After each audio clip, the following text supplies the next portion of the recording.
Good evening, everyone. I, Atmin Sheth. And I, Palak Duragia. We are the Enigmas from Enigma Ensemble Quizzing Society, and it's our great pleasure to welcome you all to this special talk show session. Just to introduce to our club, we, a bunch of 12 people from second year batch, formed a club three months ago with the objective of group studies, and we successfully conducted a NEET PG based quiz in the 25 batch, that is in the batch of first year students, and even distributed prizes and certificates. Today, we have with us a guest who has achieved something truly remarkable and has become an inspiration for medical students across country. We are delighted to host the star of this evening, Dr. Akshar Bhai Chugh, who has secured an outstanding All India rank 63 in INICET 2026.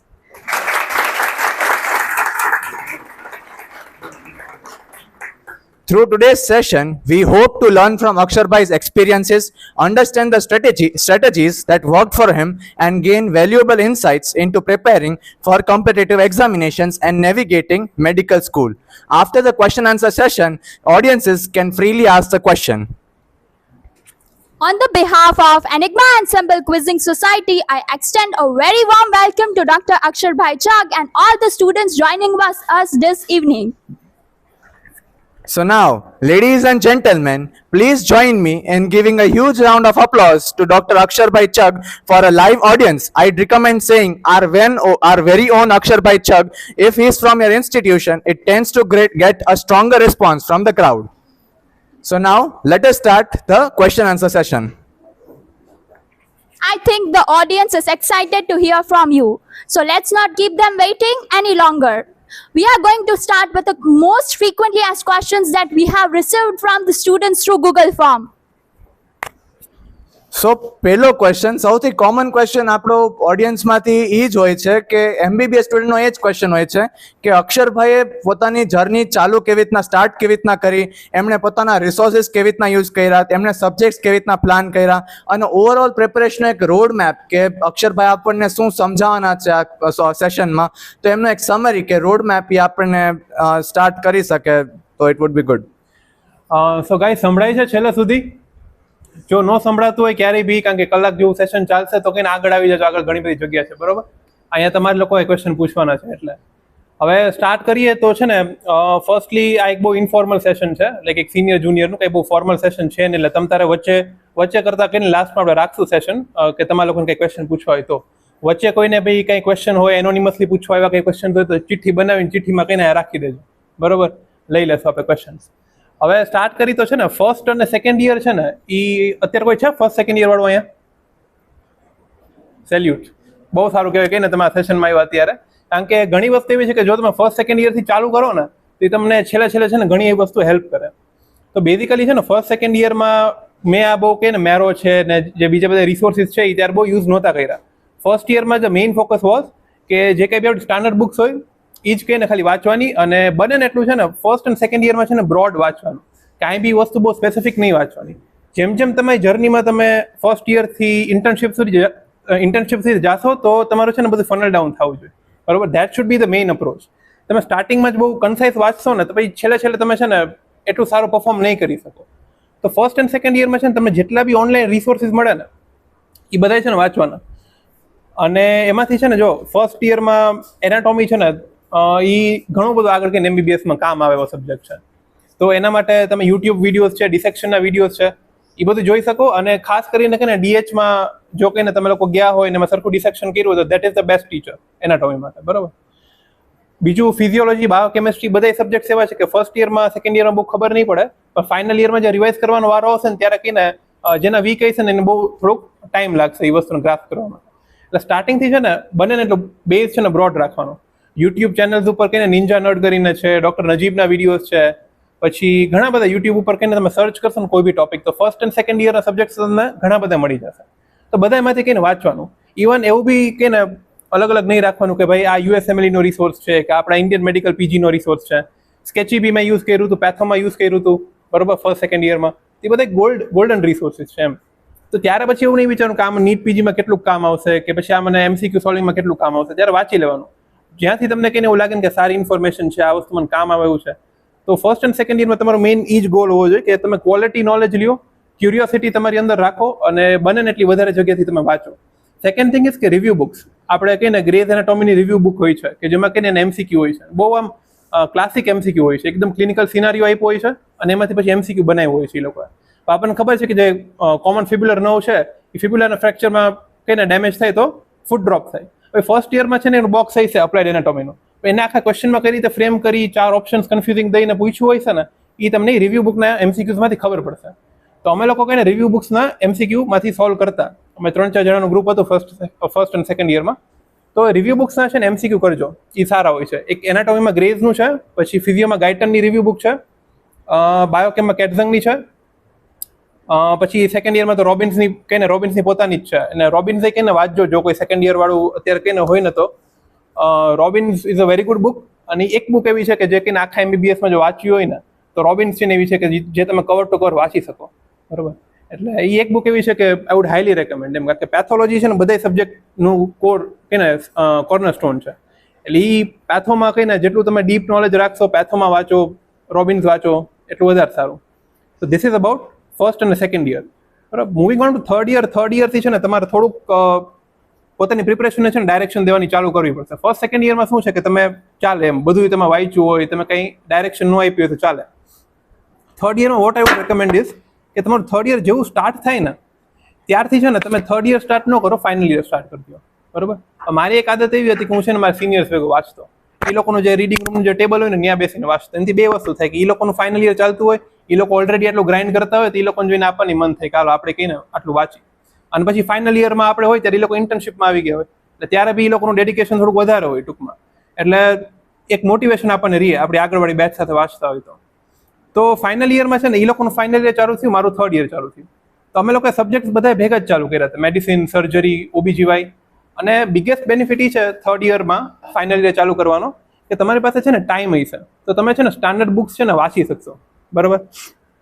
For example સર્જરીમાં છે ને મેં અમુક જે topics છે કે જે high yield હોય, trauma છે, જનરલ સર્જરી છે, GI-માંથી જે અપર GI અને લોઅર GI છે, ખાસ કરીને કોલોન અને ઇસોફેગસ, તો એ કહીને તમે સ્ટાન્ડર્ડ ટેક્સ્ટબુકમાંથી ત્યારે વાંચી શકો થર્ડ યરમાં. ફાઇનલ યરમાં તમે ટાઈમ નહીં હોય એટલું વાંચવાનો. થર્ડ યરમાં તમે કહીને શાંતિથી કહીને એ બધા ટોપિક્સ છે વાંચી શકશો. લેબર છે, PPH છે, એ બધું OBGYમાં તમારે ડિટેલમાં વાંચવું હોય તો એ તમે સ્ટાન્ડર્ડ બુક્સમાંથી વાંચી શકશો. મેડિસિનમાં અમુક એવા ટોપિક છે, ક્રોનિક કિડની ડિઝીઝ છે, માયોકાર્ડિયલ ઇન્ફાર્ક્શન છે, એટ્રિયલ ફ્લટર છે, એટ્રિયલ ફિબ્રિલેશન છે, કે જે વધારે વાર પૂછાતા હોય ક્વેશ્ચનમાં, એ બી તમે સ્ટાન્ડર્ડ ટેક્સ્ટબુકમાંથી ત્યારે થર્ડ યરમાં વાંચી શકો. ફાઇનલ યરમાં ટાઈમ નહીં મળે. એટલે થર્ડ યરના છે ને પહેલા આઈ વુડ સે કે 7 to 8 મંથ છે ને એ તમે ફાઇનલ યરના એટલીસ્ટ 2 મેજર સબ્જેક્ટ છે પતાવી નાખો. Preferably it would be good કે જો તમે OBGY અને સર્જરી પતાવી શકો તો, કારણ કે મેડિસિન શું છે ઘણું બધું ઇન્ટિગ્રેટેડ છે, બરાબર. અને એ એવું છે કે મેડિસિન તમે ચાલુ કરશો ને એ પતશે જ નહીં. એટલે સર્જરી અને OBGY છે ને ઇન્ડિપેન્ડન્ટ સબ્જેક્ટ છે, એ બે છે ને તમે પૂરા કરી શકશો. એટલે થર્ડ યરમાં છે ને ટાર્ગેટ એવો રાખજો કે 2 મેજર સબ્જેક્ટ છે ને એટલીસ્ટ તમે લોકો પૂરા કરી લ્યો. પછી moving on to final year, હજી છે ને તમે MCQ પ્રેક્ટિસ ને એ થર્ડ યર ઓનવર્ડ્સ ચાલુ કરી શકો, બરાબર.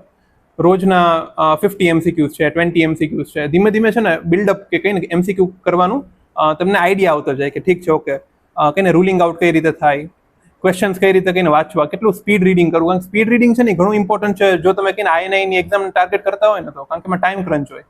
Within 180 minutes you need two answer 200 questions, બરોબર. એટલે 1 મિનિટ ન હોય તમારી પાસે એક ક્વેશ્ચન માટે. અને INI ના ક્વેશ્ચન હોય લોંગ ટર્મ ક્વેશ્ચન હોય, થોડુંક વિચારવું પડે, કેલ્ક્યુલેશન વધારે હોય.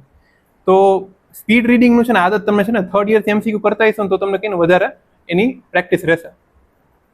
બાકી થર્ડ યરમાં જો તમને બહુ એવું હોય કે ભાઈ ના મારે થોડુંક અર્લી એક્સપોઝર લેવું છે તો તમે છે ને GT ચાલુ કરી શકો, બરાબર. હવે ત્યારે પછી થર્ડ યરમાં પછી GT નો સ્કોર જોઈને પછી એવું નહીં વિચારવાનું કે ભાઈ મને બહુ ઓછા સ્કોર આવ્યો કે મારે કહીને 60, 70, 80 જ સાચા પડે છે, બરાબર. કારણ કે થર્ડ યરમાં GT દેવી ને એ એક ઓલું છે કે ભાઈ જો કોકને ફાવતું હોય, if someone is okay with low scores તો બેસ્ટ છે. કારણ કે GT થી શું થશે કે તમારું ટાઈમ મેનેજમેન્ટ ઇન્ક્રીઝ થશે, તમારું કહીને ઓપ્શન એલિમિનેશનની જે સ્કિલ્સ છે એ બધું ઇમ્પ્રૂવ થશે. તો એના માટે GT દેવાની છે, આપણે GTમાં સ્કોર કરવા માટે નથી દેવાનું. બીજી મોસ્ટ ઇમ્પોર્ટન્ટ વાત કે જે વિગર અને જે એન્થુઝિયાઝમથી તમે ફર્સ્ટ ક્વેશ્ચન વાંચો ને GT નો, એ જ એન્થુઝિયાઝમ 200th ક્વેશ્ચન સુધી રહેવું જોઈએ. That is very important. અને એ વસ્તુ છે ને મેં તો થર્ડ યરમાં ચાલુ કરી હતી GT જર્ની. તો બી કંઈ ઇન્ટર્નશિપ સુધી આવતા આવતા કંઈ મારે એવું થતું કે છેલ્લા સેટમાં થોડું કોન્સન્ટ્રેશન છે એ બધું ફ્લિકર થવા માંડે. એટલે ઇટ ઇઝ ઇમ્પોર્ટન્ટ કે તમે છે ને થોડુંક વહેલું સ્ટાર્ટ કરો જસ્ટ ટુ ગેટ અક્લેમેટાઇઝ. થર્ડ યરમાં તમે મહિને 2 મહિને એક જીટી દઈ દો તો ચાલે. ફાઇનલ યરમાં આવો અને તો ફાઇનલ યરમાં તો આઈ વુડ રેકમેન્ડ કે બધાએ કહીને જીટી દેવાની ચાલુ કરી જ દેવી જોઈએ. મંથલી એક જીટી દેવી જોઈએ, બરોબર. એમાં બી કહીને એક્સપેક્ટેશન નહીં રાખવાનું, બટ ટ્રાય કરવાનું કે એટલીસ્ટ કહીને તમે લોકો જે ફાઇનલ યરના સબ્જેક્ટ છે ને એ જે જીટીમાં પૂછાણા હોય ને એમાં તમે સારું પરફોર્મ કરો, બરોબર. Moving on to final year. Final યરમાં છે ને બધું ઘણું બધું હેક્ટિક થશે, બરોબર. આટલા બધા સબ્જેક્ટ થઈ છે, તમારે પોસ્ટિંગ્સ ને એ બધું બી કહીને થોડુંક કમ્પલસરી થશે, કારણ કે તમારે ત્યાં પ્રેક્ટિકલ બી હોય ફાઇનલ યરમાં. એટલે એમાં બી તમે જાઓ કે ચાલો આપણે કંઈક ક્લિનિકલ શીખી લઈએ તો આપણે પ્રેક્ટિકલમાં સારું પડશે. તો ફાઇનલ યરમાં છે ને તમે ઓલરેડી 2 મોટા સબ્જેક્ટ કરેલા છે ને થર્ડ યરમાં સરખી રીતે, તો તમને ઘણું રિલીફ મળશે. તો મેં પર્સનલી એવું કર્યું હતું કે મેં છે ને ફાઇનલ યરના સર્જરી અને OBGY એ બે મેં થર્ડ યરમાં કરી નાખ્યા હતા. એટલે ફાઇનલ યરમાં આવ્યો ને એટલે પછી મેં ત્યારે મેડિસિન નહોતું ઉપાડ્યું, મેં ત્યારે સેકન્ડ યર લીધું હતું હાથમાં, પેથોલોજી, ફાર્મેકોલોજી, માઇક્રોબાયોલોજી, બરાબર, ઇન ધ ફાઇનલ યર. અને પછી એ સ્ટાર્ટિંગમાં પતાવી નાખ્યું, પછી મેં મેડિસિન લીધું. હવે આ 3 સબ્જેક્ટ કર્યા પછી તમે મેડિસિન લ્યો ને તો ઘણું ઇઝી થઈ જાય, બરાબર. કારણ કે already medicine is half pathology, pharmacology, physiology, microbiology એ બધું તમે કરી લીધું હોય એટલે મેડિસિન પછી ઘણું ઇઝી થઈ જાય. પછી તમને મેડિસિન છે ને બહુ મોટું ન લાગે, તમને એમ લાગે કે ઓકે આ બધું આવડે છે, ખાલી આ મેનેજમેન્ટ પાર્ટ જ છે ને નવો છે, આ ક્લાસિફિકેશન જ નવું છે, બરાબર. તો એ તમે મેડિસિન બી છે ને તમે ઇઝીલી પતાવી શકો. સર્જરી OBGY તો તમે કરી લીધા છે. પીડિયાટ્રિક્સ જે શોર્ટ સબ્જેક્ટ છે એ બધા પતાવો તમને 2 મહિનાથી વધારે થાય નહીં, બરાબર. ગમે એટલું નિરાતે પતાવો 2 મહિનામાં એ 6 સબ્જેક્ટ પતી જાય, બરાબર, ફાઇનલ યરના. તો ઓલ ઇન ઓલ છે ને તમે ફાઇનલ યરમાં ફર્સ્ટ 6 મંથમાં જ છે ને તમે સેકન્ડ યર બી કરી લીધું અને ફાઇનલ યર બી કરી લીધું, બરાબર. એટલે એ આઈ થિંક છે ને સારી સ્ટ્રેટેજી રહે. જો કોઈને કહીને હજી ફાઇનલ યર બાકી હોય ને ચાલુ આગળ કરવાના હોય તો એ રીતે કહીને અપ્રોચ કરો ને તો બેલેન્સ્ડ વસ્તુ રહે. ફર્સ્ટ યર બી જો ટાઈમ હોય અને તમને એવું હોય કે ભાઈ આ 1-2 સબ્જેક્ટમાં લેક્યુના રહી ગયા હતા, બાયોકેમિસ્ટ્રી મારું બહુ સારું નહોતું, જે જનરલી કહીને ફર્સ્ટ યરમાં બાયોકેમ કોઈનું સારું ન હોય, મારું બી સારું નહોતું, તો એ બી મેં ત્યારે ફાઇનલ યરમાં જ કર્યું હતું, બરાબર. તો એ જે લેક્યુના હોય તમે ફાઇનલ યરમાં કરી શકો. હવે રહી વાત યુનિવર્સિટીની, તો થર્ડ યરમાં છે ને કેવું થશે કે મેં તમને કીધું એમ કે પહેલા 7 to 8 મંથ છે ને ફાઇનલ યર જ કરવાનું, થર્ડ યરના સબ્જેક્ટ નહીં અડવાના. પછી તો યુનિવર્સિટીને પ્રિલિમની ડેટ્સ આવવા માંડે, પછી તો કંઈ તમારી પાસે છૂટકો જ નથી, વાંચવું જ પડશે, તો પછી વચાઈ જશે. ઓલું શું તમે સ્ટાર્ટિંગથી PSM ને પાર્ક ને FM ને ENT ને ઓપ્શનમાં ટાઈમ બગાડશો ને તો આખું થર્ડ યર છે એમાં જોયું જશે. તો એના કરતાં બેટર છે કે તમારે છે ને પોતાની જાતને ખાલી 3-4 મહિના જ આપો છેલ્લા, આટલામાં જ વાંચીને પતાવવાનું છે. અને સેમ ફાઇનલ યરમાં તમે સેકન્ડ યર ઓલરેડી કર્યું છે, ફાઇનલ યર કર્યું છે, તો યુનિવર્સિટી માટે છે ને 3-4 મહિના જ આપો છેલ્લા, અને એટલામાં પાસ થઈ જવાય, બરોબર. મેઇનલી યુનિવર્સિટીમાં પાસ જ થવાનું હોય, બીજું કંઈ બહુ એમાં હોય નહીં, એટલે એ તમે છેલ્લા 3-4 મહિનામાં થઈ જઈ શકો. એટલે કે ને ફાઇનલ યરમાં તમે અહીંયા સુધી પહોંચી ગયા ને એનો મતલબ કે તમારે છે ને 19 સબ્જેક્ટ્સ બધી એકવાર પ્રોપરલી છે ને થઈ ગયા છે. અને પછી તમે ઇન્ટર્નશિપમાં આગળ કહીને આપણે ઇન્ટર્નશિપનું જોશું કે ઇન્ટર્નશિપમાં કઈ રીતે કરવું. બટ તમે મેઇન વિડીયોઝ છે, મેઇન નોટ્સ છે, તમારું જે પ્રાઇમરી જે સોલિડ રીડિંગ છે ને આખું 19 સબ્જેક્ટ્સનું, એ આમ તમે એસેન્શિયલી જોવો તો 3rd ને 4th યર છેલ્લા 2 વર્ષમાં તમે એકવાર કરી નાખ્યું, બરાબર. તો I think that this would be the like ideal road map, અને મેં ટૂંકમાં આવી રીતના ફોલો કર્યું હતું. One question was that when did you start your preparation for INICET?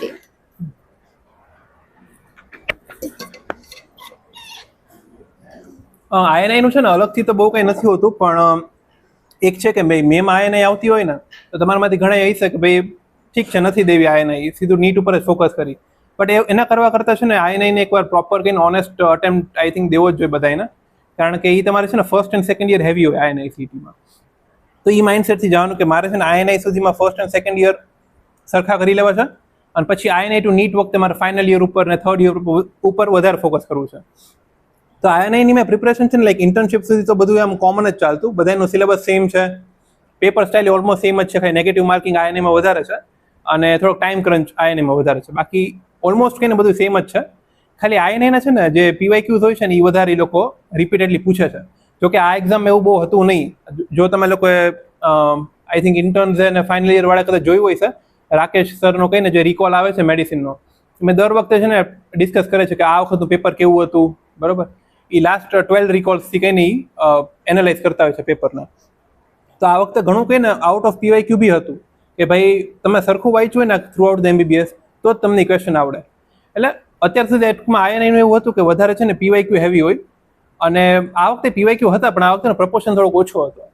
એટલે જ્યારે બી તમે INI ની પ્રિપરેશન ચાલુ કરો ને, મેં લગભગ આઈ થિંક ડિસેમ્બર જાન્યુઆરીની આસપાસ કહીને મેં ગિયર શિફ્ટ કર્યા હતા કે હવે આપણે આઈએનઆઈ ઉપર વધારે કહીને ફોકસ કરશું, આપણી પાસે 4-5 મહિના છે તો.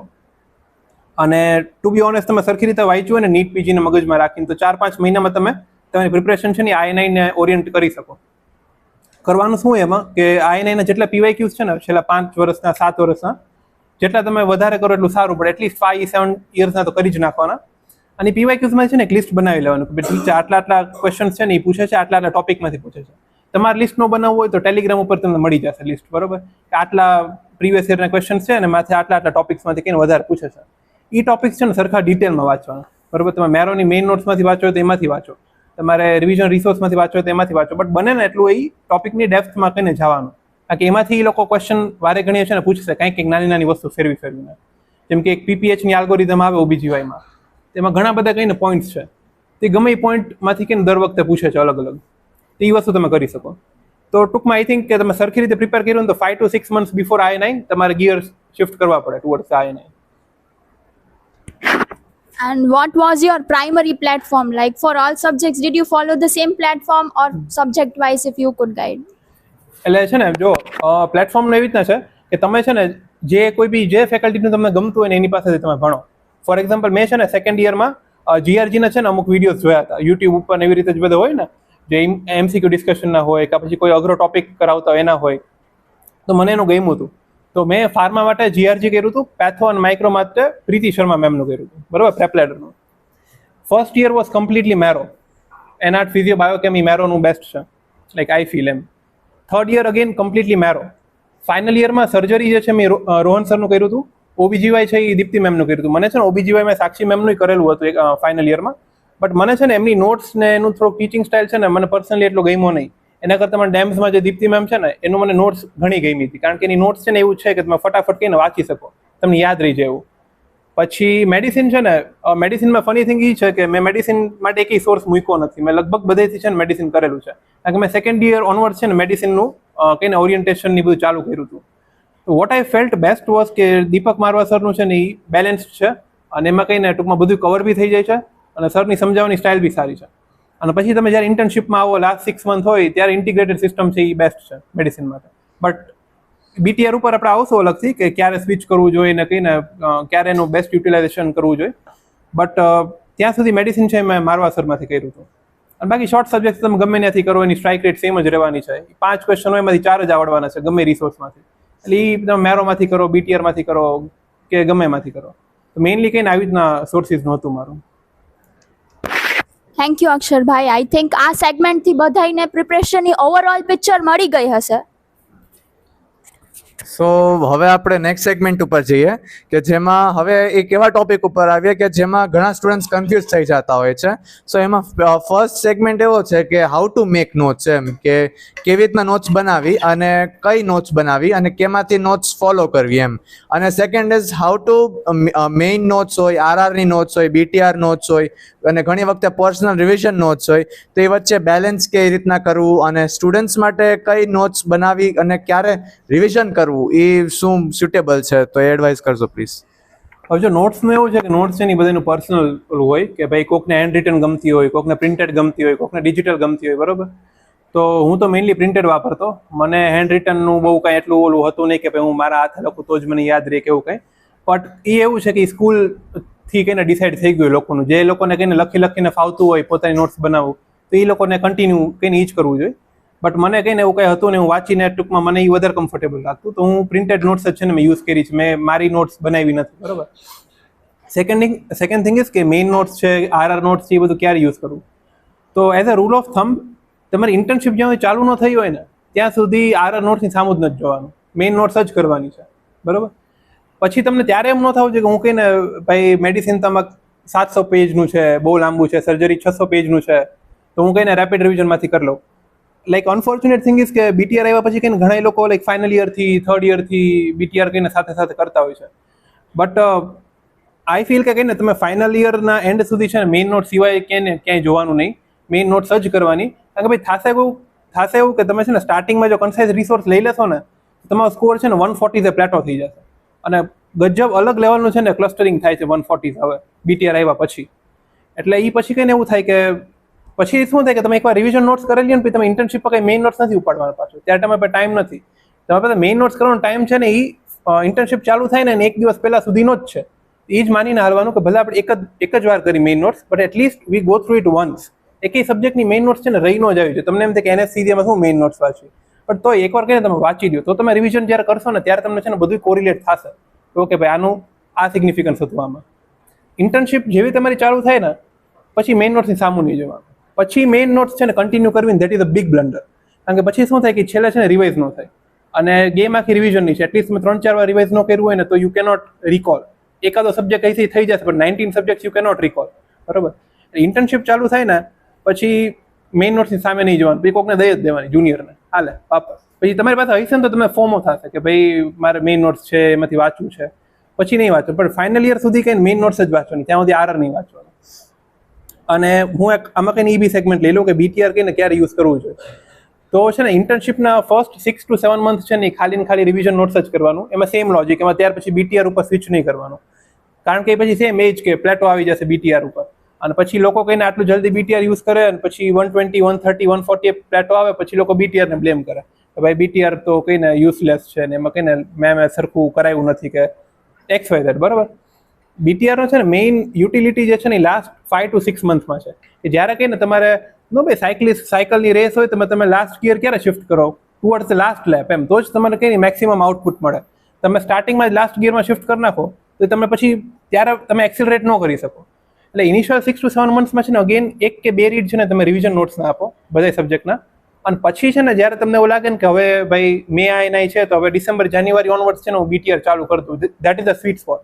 બરોબર. મે બી લગભગ ત્યારે જ ચાલુ કર્યું હતું BTR. અને BTR ઇઝ ડુએબલ. એમ તમે ડ્યુટી વગર કરો ને તો 2 મહિનામાં થઈ જાય, ડ્યુટી હારે કરો ને તો 3 થી 4 મહિનામાં થઈ જાય. બરોબર. એટલે BTR છે ને એ ડુએબલ છે. એટલે બેસ્ટ એ જ રહેશે કે કઈને એક્ઝામની એટલી નજીક તમે BTR ચાલુ કરો ને તો દેટ વુડ બી બેસ્ટ. હવે કન્ટેન્ટ અને નોટ્સની વાત તો થઈ ગઈ, બટ ઘણા સ્ટુડન્ટ્સને ક્વેરી હોય છે કે question solving related, that what according with studying equally important part is question solving about PYQs, GTs. So what would you tell about that? Question સોલ્વિંગમાં છે ને તમે લાઈક આઈડિયલ એવું રહેશે કે તમે ફર્સ્ટ યરથી ચાલુ કરો, but not oriented to NEET PG. એમ રૂટીન રિવ્યુ બુક્સ છે એમાં તમે MCQ સોલ્વ કરો, ક્વિઝમાં તમે પાર્ટિસિપેટ કરો, that is the best thing. એમ આઈ થિંક કે ફર્સ્ટ સેકન્ડ યર વાળા લોકો જેટલું ક્વિઝમાં વધારે પાર્ટિસિપેટ કરશે ને એટલું છે ને એ લોકોનું માઇન્ડ બેન્ટ ઓફ માઇન્ડ છે ને એ સાઈડનું થવા મળશે, ક્લિનિકલ થિંકિંગ છે ને એ સાઈડનું થવા મળશે.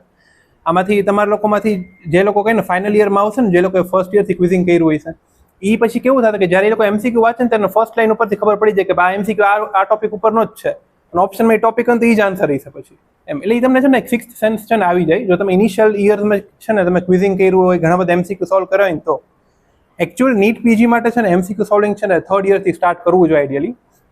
એ તમે મેરોમાંથી કરો તો બેસ્ટ, કારણ કે મેરોની જે ક્યુ બેંક છે ને એનું જે ટૂંકમાં ક્વેશ્ચનનું જે છે ને આખું એ બેસ્ટ છે.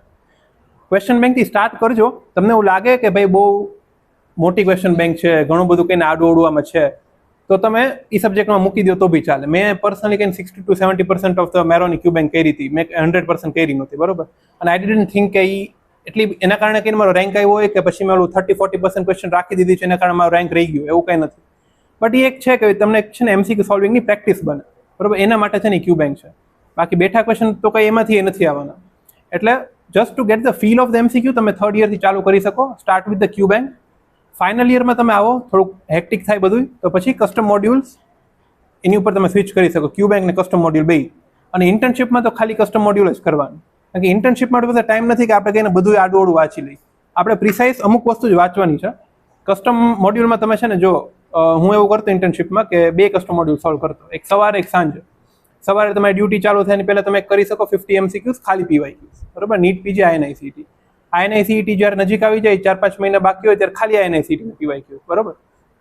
સવારે તમે 50 કર્યા, સાંજે તમારી ડ્યુટી પતાવીને તમે આવો, અથવા તો ઓન ડ્યુટી તમને ટાઈમ મળે, બરાબર, રેસિડન્ટને કંઈક બાનું દઈને વયા ગયા તમે, અને તમારે ઓન ડ્યુટી કંઈક ટાઈમ મળ્યો હોય, તો ત્યારે પછી મિક્સ બેક કરી નાખવાના. બધાય ટેગ, બધાય સબ્જેક્ટ, ડિફિકલ્ટી લેવલમાં કહીને એવરીથિંગ. તો 50 ક્વેશ્ચન એવા કરવાના. કારણ કે એવું તો છે ને કે તમારું પેપર PYQ માંથી જ નીકળશે, નવા ક્વેશ્ચન બી હશે, અઘરા ક્વેશ્ચન, ઇઝી ક્વેશ્ચન બધું હશે. તો 50 ક્વેશ્ચન ત્યારે કરી નાખવાના. પણ ટાઈમ બાઉન્ડમાં કરવાના કે ભાઈ 50 ક્વેશ્ચન કરતા હોય તો ટ્રાય કરવાનું કે 40-45 મિનિટ્સમાં આપણું પતી જાય, બરોબર. અને બીજું જીટીઝ નું કીધું હતું ને ક્વેશ્ચન ભેગું, હા જીટીઝ મેં તમને કીધું એમ કે થર્ડ યર વુડ બી કઈ ideal for some, not ideal for some, બરોબર. પણ ફાઇનલ યરથી તો ચાલુ કરી જ દેવાની, થર્ડ યરથી કરો તો વધારે સારું I feel. But final year તો કહીને બેસ્ટ ટાઈમ છે કે એક જીટી છે ને મહિને દેવા જ માંડવાની, અને સ્કોરને બહુ ધ્યાનમાં નહીં રાખવાનું. Your main metric should be કે હું first question to last question સુધી મારો સ્ટેમિના કહીને એટલો જ રહે છે કે કહીને લાસ્ટમાં આઈ એમ લેગિંગ, મારું મગજ ચાલવાનું બંધ થઈ જાય છે, એ બધું કહીને થોડુંક ધ્યાન રાખવાનું. અને જીટી દો ને ત્યારે છે ને થોડીક ટૂંકમાં એસીમાં બેસીને નહીં દેવાનું, એ તો બધી બેઝિક વસ્તુ છે કે એ તમે છે ને રાખજો જ કે એક્ઝામ સિચ્યુએશન જેવી હોય ને એવું ટ્રાય કરવાની કે ઘરે તમે એ રીતના સ્ટિમ્યુલેટ કરો, બરાબર. જમીન ઉપર બેસીને દેવાનું, બહુ કંઈ કમ્ફર્ટેબલ ખુરશી ઉપર બેસીને નહીં દેવાનું, કારણ કે છે ને જો સેન્ટર તમારું ક્યાં આવશે ને તમને નથી ખબર. નીટમાં તો હજી છે ને પોતાનું સિટી આવી જાય છે, આઈએનઆઈમાં તો છે ને બહુ દૂરના સિટી આવશે. મારે બારડોલી આવ્યું હતું, સુરતમાં નાનકડું ગામડું છે, બરોબર. ત્યાંના એક્ઝામ સેન્ટરમાં તમે શું એક્સપેક્ટ કરી શકો? એટલે યુ નેવર નો કે તમારું એક્ઝામ સેન્ટર ક્યાં આવે. એટલે ટ્રાય એવું જ કરવાનું કે તમે છે ને ટૂંકમાં અનકમ્ફર્ટેબલ કન્ડિશનમાં છે ને જીટી દો. અને ભાઈ મારો એક ક્વેશ્ચન હતો કે જેવી રીતના જીટી આપવી હોય તો હું સેકન્ડ યરમાં છું કરન્ટલી, થર્ડ યરમાં આવું તો મારે અપ્રોક્સ 7 કે 8 સબ્જેક્ટ્સ જ થયા હોય અને 7th કે 8th subject would be on going એમ, અને 6 સબ્જેક્ટ્સ એનું રિવિઝન બી ન થયું હોય તો શુડ આઈ સ્ટાર્ટ જીટી? અને એટલે કેટલાક સબ્જેક્ટ્સ મેં કમ્પ્લીટ હોય તો આઈ શુડ સ્ટાર્ટ જીટી કેવું? હજી એવું કંઈ નથી, તમે છે ને 2 સબ્જેક્ટ કર્યા હોય ને તો તમે જીટી તો દઈ જ શકો.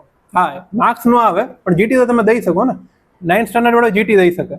એટલે થિંગ ઇઝ કે તમારે છે ને ફિયર કાઢવાનો છે જીટીનો, બરોબર. તમે સ્કોર નથી કરવાનો. સ્કોરને હું તો કહું તમે કદાચ જીટી દઈને પછી છે ને સબમિટ કરો, સ્કોરને જોવો જ માં, બરોબર. સીધા એનાલિસિસમાં આવે છે કે મારે જેટલા સબ્જેક્ટ કર્યા હતા મેં, મારું પેથો મેં કર્યું છે સેકન્ડ યરમાં સરખું, ફાર્મા મેં કર્યું છે, તો એ બધે મારા કયા ક્વેશ્ચન્સ ખોટા પડ્યા છે, એના કરતાં વધારે કે શું પૂછે છે. મેઇન છે ને થર્ડ યરમાં જીટી દેવાનો એ જ બેનિફિટ છે કે તમને ખબર પડે કે એક્ઝામમાં છે ને શું પૂછે છે, કયા ટોપિક્સ છે ને એમાંથી એક્ઝામિનર ક્વેશ્ચન ફોર્મ કરે છે. That is very important. તો જ તમને છે ને ફાઇનલ યરમાં આઈડિયા આવશે કે ઓકે હવે હું મેડિસિન વાંચું છું, તું કદાચ મને થર્ડ યરમાં દે તો ઓબીજીવાય તો નથી વાંચ્યું, પણ તો ઓબીજીવાયના ક્વેશ્ચન જોઈશે તને ખબર પડશે ઓકે આ પીપીએચમાંથી એક ક્વેશ્ચન પૂછ્યો છે, આ ટોપિકમાંથી એક ક્વેશ્ચન પૂછ્યો છે, ત્યારે બેક ઓફ ધ માઇન્ડમાં રહેશે, બરોબર. કે જીટીમાં આ બધા ટોપિકમાં તો દર વખતે ક્વેશ્ચન હોય છે, તો ફાઇનલ યરમાં જ્યારે વાંચીશ ને ત્યારે તમને ખબર રહેશે કે ઓકે આ ટોપિક છે ને આ બધું ઇમ્પોર્ટન્ટ છે, એમાં ક્વેશ્ચન પૂછે છે. એટલે થર્ડ યરમાં the purpose is not to score, તારી પર્સન્ટાઇલ રેન્ક એ બધું જોવાનો કંઈ મતલબ જ નહીં થર્ડ યરમાં. ઇવન ફાઇનલ યરમાં બી મતલબ નથી. ફાઇનલ યરમાં છે છેલ્લે but not in the initial part, બરોબર. એટલે એ બધું ઇન્ટર્નશિપમાં છે ને એ બધું છે કે રેન્કને કઈ રીતે ઓપ્ટિમાઇઝ કરવો, કરેક્ટને કઈ રીતે ઓપ્ટિમાઇઝ કરવા, એ આપણે આવશે ઇન્ટર્નશિપના સેગમેન્ટમાં. બટ ત્યાં સુધી it's mainly about to remove the fear, build up the stamina અને getting to know the exam pattern. આટલી વસ્તુ છે. બહુ જ પ્રેક્ટિકલ પોઈન્ટ્સ હતા, especially GT analysis and PYQ would be useful for maximum students. Now let's come to the importance of revision. થાય છે એવું કે પેલા ભણેલા સબ્જેક્ટ્સ ભૂલાઈ જાય છે અને નવા સબ્જેક્ટ્સ એડ થતા જાય છે. તો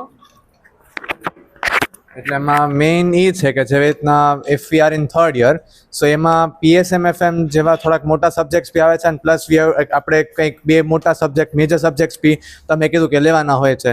સો ફર્સ્ટ 6 સબ્જેક્ટ્સ જે કોર હોય છે એક બેઝ બનાવે છે. So how to revise them and even if we are in the final year so how to revise the previous year subjects?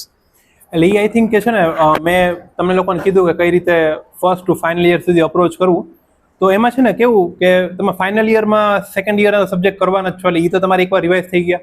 અને મેઇનલી છે ને સેકન્ડ યરના સબ્જેક્ટ છે ને ત્યારે વેરી વેરી ઇમ્પોર્ટન્ટ. એ તમે છે ને 2 વાર 3 વાર રિવાઇઝ કરશો ને થ્રુ આઉટ યોર જર્ની, તો એ ક્યારે છે ને તમને એવું નહીં થાય કે મેં પેથો વધારે વાર રિવાઇઝ કરી નાખ્યું, બરોબર. એ તમને એવું જ લાગશે કે હજી ઓછી વાર જ રિવાઇઝ કર્યું છે, એ મારે હજી રિવાઇઝ કરવું પડશે. કારણ કે એ બધા સબ્જેક્ટ છે ને એ ઘણી બધી વસ્તુનો છે ને બેઝિસ બનાવે છે.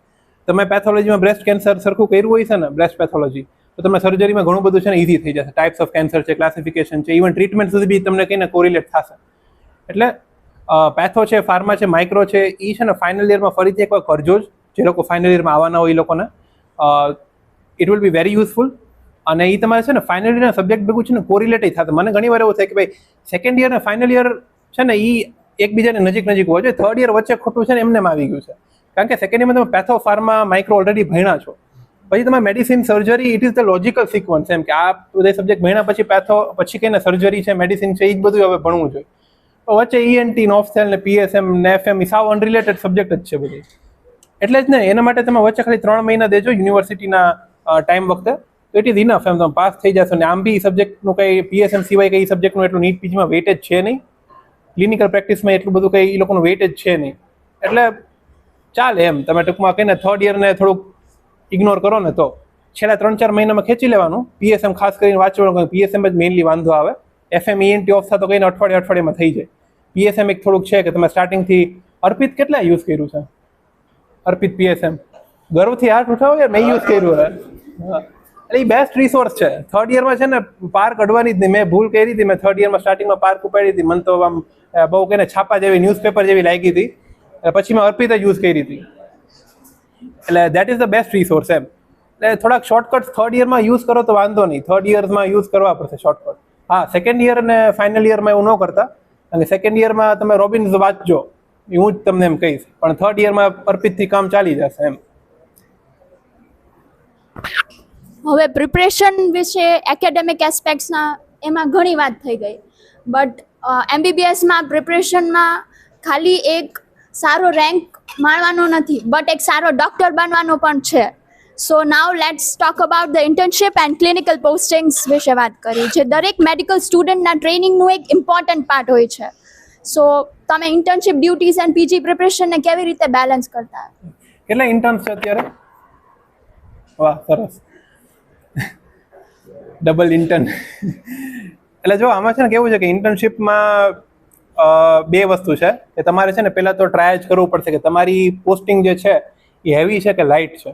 બરાબર, હેવીમાં કઈ આવશે? OBGY, surgery, medicine.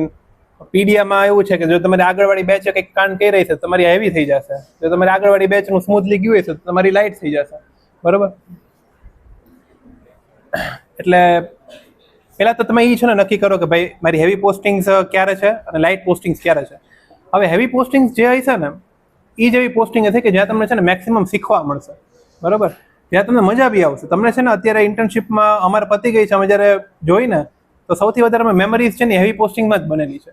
લાઇટ પોસ્ટિંગમાં શું તમે 2-3 કલાક માટે જાઓ, રેસિડન્ટની તમને જોઈને કંટાળો આવે, તમને એને જોઈને કંટાળો આવે. બરાબર, તમારે પોસ્ટિંગ લાગી છે, તમારી ભરવી પડશે, એના માટે તમે ગયા હોય. એટલે લાઇટ પોસ્ટિંગમાં ત્યારે છે ને એ વાંચવાનો ટાઈમ છે, પણ હેવી પોસ્ટિંગ્સ છે ને એ બને ને તો મેક્સિમાઇઝ કરજો, એમાં કેપિટલાઇઝ કરજો શીખવા ઉપર, ક્લિનિકલ વસ્તુ શીખવા ઉપર. બરાબર, ફોર એક્ઝામ્પલ તમારે મેડિસિનમાં પોસ્ટિંગ લાગી છે ને તો જો એક તો કામ છે કે જે કહીને you are expected to do as a intern. બરાબર, સેમ્પલિંગ છે, રિપોર્ટ્સ છે, જેવું તેવું બીજું નાનું મોટું કામ છે. બરાબર, એ તો કરવું જ પડશે. બટ એના સિવાય કે તમને એવું લાગે ને કે ભાઈ કોઈક સારું પેશન્ટ છે ને આપણા વોર્ડમાં આ વખતે ઇન્ડોર થયું છે, બરાબર, કંઈક નવું ડાયગ્નોસિસ લઈને ઇન્ડોર થયું છે, એક એને જોવાના. અને સેકન્ડ કે જે common routine bread and butter cases હોય ને, જેમ કે મેડિસિનમાં પોસ્ટેડ હશે તો DK કંઈને આવતા હશે. હવે DK એટલું કોમન છે ને કે તમને એઝ અ MBBS ડૉક્ટર છે ને DK તો મેનેજ કરતા આવડવું જ જોઈએ. કેટલું ફ્લુઇડ્સ દેવું, કેટલું ઇન્સ્યુલિન દેવું, કઈ રીતેનું મોનિટરિંગ કરવું, કયા કયા પેરામીટર્સ તમારે કહીને એવરી ડે મોકલવા, એ બધું તો તમને ખબર હોવી જોઈએ. બરાબર, પછી માયોકાર્ડ ઇન્ફાર્ક્શન છે, ECG ચેન્જીસ. આપણા ECG કાઢ્યા છે કોઈ અહીંયા મેડિસિનમાં? છે કોઈ પોસ્ટેડ અત્યારે? હા, બસ તેમાં કહીને ECG તમે મેડિસિનમાં એમાં જશો તમને ખબર પડશે કે ECG ઇન્ટરપ્રિટ કરતાં વધારે અઘરું વસ્તુ છે ECG કાઢવો મશીનમાંથી, કારણ કે નીકળે જ નહીં, સાવ ખરાબ મશીન કહીને આવ્યા છે. એટલે ધ થિંગ ઇઝ કે એ બધું તમારે કરવું જ પડશે, પણ થોડુંક છે ને બી ઓન ધ લુકઆઉટ કે ક્યાં ક્યાં તમને છે ને શીખવાની ઓપોર્ચ્યુનિટી મળે છે. કોઈ બી છે ને તમને ગમે એ ડિપાર્ટમેન્ટમાં છે ને એક રેસિડન્ટ તો મળી જ જશે, કાં તો R1 કાં તો R2, કે જે કહીને થોડુંક તમને એવું લાગે કે ભાઈ આ માણસ છે ને કંઈક પ્રોપર છે, આ કંઈક છે ને શીખડાવશે અમને, તો એને ટૂંકમાં ચીપકું થઈ જવાનું એકદમ કે ભાઈ શીખડાવો, દીદી શીખડાવો અમને, શું આમાં આપણે આ પેશન્ટનું કેમાં મેનેજમેન્ટ કર્યું, આપણે આનામાં કહીને આ ટ્રીટમેન્ટ શું કામ પ્લાન કરી છે. ઘણી વાર એવું થશે કે ભાઈ એ લોકોને નહીં ખબર હોય, એ લોકોના પ્રોફેસરે એનું કીધું હોય છે, but try to show curiosity અને ટ્રાય ટુ શો કે ભાઈ તું કઈને ઇન્ટરેસ્ટેડ છો આમાં. કારણ કે જો આમાં એવું છે કે તમે ઇન્ટરેસ્ટેડ નહીં હોય તો એ લોકો તો સાવ એ લોકો પર ટાઈમ જ નથી, બરોબર, ભણાવવાનું કાંઈ. તો always show interest, always show કે કહીને you want to know, you want to learn something, તો જ કહીને આ બધી પોસ્ટિંગમાં તમને લોકો શીખડાવશે. બરાબર, હવે ઘણી વાર એવું થાય કે તમારે માન લે કે OBGY ની પોસ્ટિંગ છે ને, you want opportunity two gate in to the OT. બરાબર, નોર્મલ ડિલિવરી તો બધા કહીને કરાવશે જ, લોકો સામેથી જ કરાવશે કે ભાઈ ઇન્ટર્ન હોય તો હાલો ND કરાવી જોઈએ, એટલીસ્ટ કહીને 4-5 ND તો કરીને જ જવાની. ઘણી વાર એવું હોય કે ભાઈ કોઈક પ્રોસિજર છે તમારે LSCSમાં અસિસ્ટ કરાવવું છે, કે હિસ્ટેક્ટોમી તમારામાંથી જેને ટૂંકમાં ગાયનેક લેવું હોય ને એવું હોય કે ભાઈ મારે OTની એક ફીલ લેવી છે. બરાબર, તો એના માટે છે ને તમારે એ વસ્તુ પહેલાં શો કરવી પડશે કે you are disciplined enough, you are enthusiastic enough to કહીને get in to the OT. તો એના માટે તમારે છે ને કામ પતાવી લો ને પછી થોડુંક છે ને તમારે એવું દેખાડવું પડશે કે ભાઈ ક્યાંક USG કરતા હોય ને બેડ સાઇડ તો ત્યાં જઈને ઊભું રહી જવાનું કે ભાઈ શું તમે જોવો છો, શું ઓબ્ઝર્વ કરો છો. થોડુંક છે ને તમે એ દેખાડશો ને તો કહીને તમને લોકો શીખડાવશે, બરોબર. બાકી કોઈ તમે સામેથી શીખડાવવા નહીં આવે. એટલે હેવી પોસ્ટિંગ હોય ને એને આવી રીતે યુટિલાઇઝ કરવાની. સર્જરીમાં અમે લોકો પોસ્ટેડ હતા તો આખું માઇનર ઓટી છે ને અમે લોકો ઇન્ટર્ન જ હેન્ડલ કરતા, રેસિડન્ટ્સને આવા જ ન દેતા. અને કહેતા કે અમને એકવાર શીખડાવી દો, પછી શું થાય કે માની લે કે સર્જરીમાં કેવું છે કે એવરી 2 વીક્સ છે ને નવી બેચ આવતી રહી. તો એક બેચને કહીને શીખડાવી દીધું હોય ને એ લોકોએ, તો પછી એ જ બેચ વાળા છે ને નેક્સ્ટ જે ઇન્ટર્નની બેચ આવે ને એને શીખડાવી દે કે કઈ રીતે સ્ટીચીસ લેવા, કઈ રીતે કઈ ડ્રેસિંગ કરવું. તો માઇનર ઓટી તો બધું ઇન્ટર્ન્સ ઉપર જ છે ને યુનિટ 1 નું હાલતું. અત્યારે ખબર નથી, બાકી અમારા વખતે યુનિટ 1 નું માઇનર ઓટી છે ઇન્ટર્ન્સ જ કરતા, બરોબર, રેસિડન્ટ ન કરતા. એટલે દે આર ઓપોર્ચ્યુનિટીઝ. તમે કહીને એઝ MBBS ડોક્ટર ગમે ત્યાં જાશો, બરોબર, યુ વિલ ફેસ સમથિંગ કે જે છે ને તમે ગમે એ ફિલ્ડ લેશો ને તો પણ આ કે ને બ્રેડ એન્ડ બટર કેસીસ હોય ને એ તો તમારે છે ને ક્યાંક ને ક્યાંક તમારે આવશે જ. You need to know how to manage them, બરોબર. નોર્મલ ડિલિવરી કરાવતા આવડવી જોઈએ, સ્ટીચીસ લેતા તમને આવડવા જોઈએ, સેમ્પલિંગ કરતા તમને આવડવું જોઈએ, નાના મોટા જે કે ને ટૂંકમાં એન્ટીબાયોટિક્સ કઈ ક્યારે પ્રિસ્ક્રાઇબ કરવી, સાવ એમને કહે ને ભાઈ બધામાં સિપ્રોફ્લોક્સ છે, એઝિથ્રોમાઇસિન છે, એવી રીતે નહીં, પ્રોપર એન્ટીબાયોટિક એનામાં કયું છે, ઓપીડીમાં એ બધું બી શીખવાનું. આ થયું બધું મેજર પોસ્ટિંગની વાત. માઇનરમાં કામથી કામ રાખવાનું. માઇનરમાં તમને કે 9 વાગે આવવાનું, 9 વાગે પહોંચી જવાનું, 1 વાગે એવું જવાનું, બરોબર. વહેલા જવા મળતું હોય તો વધારે સારું, બરોબર, એ તમારા ટેલેન્ટ ઉપર, બરોબર. એટલે એ છે ને માઇનર પોસ્ટિંગમાં ટ્રાય કરવાનું કે તમે છે ને ટૂંકમાં કામથી કામ રાખો અને પછી વાંચવા ઉપર વધારે ફોકસ કરો, ખાસ કરીને PSMમાં. PSMના જે 3 મહિના છે ને એ ગોલ્ડન ટાઈમ છે વાંચવા માટેનો, બરોબર. અને PSMની એ પોસ્ટિંગ છે કે તમને છે ને અલગ અલગ જગ્યાએ મૂકશે, PHCમાં, UHCમાં. ફરવાનું થઈ જશે ને પછી કે વાંચવાનું થઈ જશે. અઠવાડિયામાં 1 કે 2 દિવસ તમારે જવાનું થાય ત્યાં, બરોબર. અને મજા આવે. તમે ત્યાં PHCમાં કોઈ શ્યામનગર કે પછી ખીરસરા ગયું હોય તો બહુ મજા આવે. PHC છે ત્યાં. એટલે PSM છે ને બેસ્ટ ટાઈમ છે કે જ્યારે તમારે છે ને સ્ટ્રેચ કરવું હોય ને કે ભાઈ હાલો મેજર સબ્જેક્ટ છે ને રિવિઝનમાં કરી નાખવું છે, તો PSMના 3 મહિના આવે ને એમાં રાખવાનું, તમારે જ્યારે બી આવતા હોય ત્યારે, બરાબર. એટલે એવી રીતે કઈને પ્લાન કરવાનું. બાકી ENT ઓફ છે, એમાં માઇનર છે, તમે હાફ ડેની હોય, અમુક વાર તમને ઓફ મળી જાય, ટૂંકમાં આખા વીકમાં તમને 3-4 દિવસ ઓફ મળતા હોય ત્યારે વાંચી લેવાનું. ત્યારે પછી છે ને બહુ આમ ટાઈમ બગાડવાનો કે એ છે ને બને તો અવોઇડ કરવાનું, કારણ કે પછી તમને હેવી પોસ્ટિંગમાં ટાઈમ નહીં મળે. કોઈને કંઈ ક્વેશ્ચન હોય વચ્ચે તો કઈને કંઈક લખતા જાજો, આપણે છેલ્લે કઈને લઈ લેશું બધાના. Thank you, Akshar Bhai. This answer was a reminder that in MBBS, along with exams, clinical postings are equally important. So, હવે આપણે પ્રિપરેશન દરમિયાન કેટલાક પ્રેક્ટિકલ ચેલેન્જીસ આવતા હોય છે એના વિશે વાત કરશું. સો અક્ષર ભાઈ, લોંગ પ્રિપરેશન જર્નીમાં ઘણીવાર સેલ્ફ ડાઉટ, બર્નઆઉટ અને બેકલોગ્સ હોય છે, તો એમાં કન્સિસ્ટન્સી કેવી રીતે મેન્ટેન કરવી? સેલ્ફ ડાઉટ ની બધું તો છે ને રોજ આવશે, બરોબર. મને રોજ આવતું. ઇનફેક્ટ મને એક્ઝામ અઠવાડિયા પહેલા બી કહીને એવું જ હતું કે ભાઈ નથી દેવી એક્ઝામ, બરોબર. ત્યારે તો ખબર ન હોય કે ભાઈ આટલો સારો રેન્ક આવશે.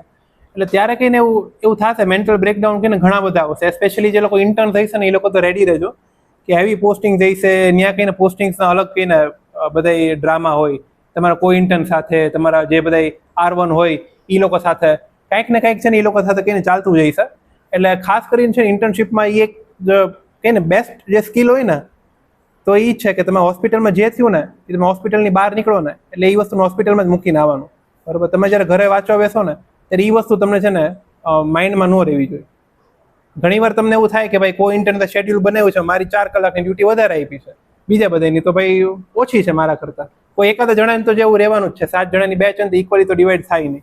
કોઈક એકને તો છે ને એવું રહે જ કે 4 કલાકની વધારે, 6 કલાકની વધારે. તો કાં તો તમે એની યાર 1 કલાક ધડ કરો, બાજો માથાકૂટ કરો, બરોબર. અને કાં તમે એમ કહો વાંધો નહીં ભાઈ 6 કલાકની વધારે આપી છે ને હું ત્યાં કંઈક રેસિડેન્ટલ સેટિંગ કરી નાખું, 2 કલાકમાં આવતો રહીશું, બરોબર. તો એ શું તમારું 4 કલાક ઓછી બી થઈ ગઈ, તમારે કંઈ માથાકૂટી ન કરવી પડે. ઓળું શું છે તમે એની યાર 1 કલાક બાજો બી ઘરે જાઓ ને તો તમારા મગજમાં એ નહીં હાલતું હોય. એટલે એના કરતાં બેટર છે કે થોડુંક છે ને લેટ ગો કરી અને પછી ત્યાં રેસિડેન્ટ સાથે કંઈક છે ને સેટિંગ કરી લેવાનું. દેટ ઇઝ મચ બેટર એમ. તો બને ને એટલું છે ને ઇન્ટર્નશીપમાં બીજો બધો લાઈફનો જે ડ્રામા છે ને એને થોડોક ઓછો કરી નાખજો. ખાલી 2 જ વસ્તુ પર તમે ફોકસ કરી શકો, બરાબર. એક તમારા સ્ટડીઝ ઉપર, એક તમારી ડ્યુટીઝ ઉપર, બરાબર. બીજું બધું જે કંઈ બી લાઈફમાં થતું હોય ને થોડુંક કંઈ એક લેવલ અત્યારે નીચે રાખવાનું 1 વર્ષ માટે, બરાબર. ફાઇનલ યર સુધી તમે કરી શકો, બધું ભણી શકો, એક્સ્ટ્રા કરિક્યુલર હોબીઝ બધું કરી શકો. ઇન્ટર્નશીપમાં થોડુંક છે ને એ ડાયલ ડાઉન કરી નાખવાનું એમ. જો તમારે ઇન્ટર્નશીપમાં જ ક્રેક કરવું હોય ને તો આઈ થિંક કે ઇન્ટર્નશીપમાં જ કહીને ક્રેક કરવું જોઈએ. 1 વર્ષ પછી તમે કરો ને 1 વર્ષ છે ને બહુ જ આમ ડિફિકલ્ટ છે એમ કાઢવું, કારણ કે ત્યારે તમારી ઇન્ટર્નશીપ ન હોય, ત્યારે તમે આખો દિવસ ઘરે બેઠા હોય ને હવે કંઈ નીટ યુજી જેવું નથી કે યુ આર 17, 18, 23, 24, બરાબર. તો એ પછી નો મજા આવે એમ કે આખો દિવસ ઘરે બેસીને વાંચવું, લાઇબ્રેરીમાં બેસીને વાંચવું, થોડુંક મોનોટોનસ થઈ જાય એમ. Internship is the best time. તમારા ક્લિનિકલ કોન્સેપ્ટ, તમને જે બધું ક્લિનિક્સમાં તમે જે શીખા હોય ને એ બધું તમારું ફ્રેશ હોય, ફાઇનલ યર છે બધું ફ્રેશ હોય, તો એમાં જ ક્લિયર કરવું ને દેટ ઇઝ ધ બેસ્ટ. એટલે 1 વર્ષમાં થોડુંક સેક્રિફાઈસ કરી નાખો ને તો વાંધો ન આવે એમ થઈ જાય. સો our next question is કે અક્ષરભાઈએ એક વખત એવું કીધું હતું કે આપણે 3-4 ફ્રેન્ડ્સ હોય ને 3-4 જણાનું ફ્રેન્ડ્સનું એક ગ્રુપ હોય ને સારું, કે જે આખું ભણતા જ હોય, સો એક સ્ટડી ગ્રુપ આપણે બનાવી નાખીએ ને તો it would be very useful. તો ભાઈ તમે સ્ટડી ગ્રુપ્સ જે હોય, ગ્રુપ સ્ટડી કરતા કે એવું કંઈ કરતા, તો how it was useful in your preparation and how use to your and how use your શું કહેવાય how did you use your friends in your preparation? Right. હવે છે ને જો સ્ટડી ગ્રુપમાં એવું છે કે 2 વસ્તુનું ધ્યાન રાખવાનું.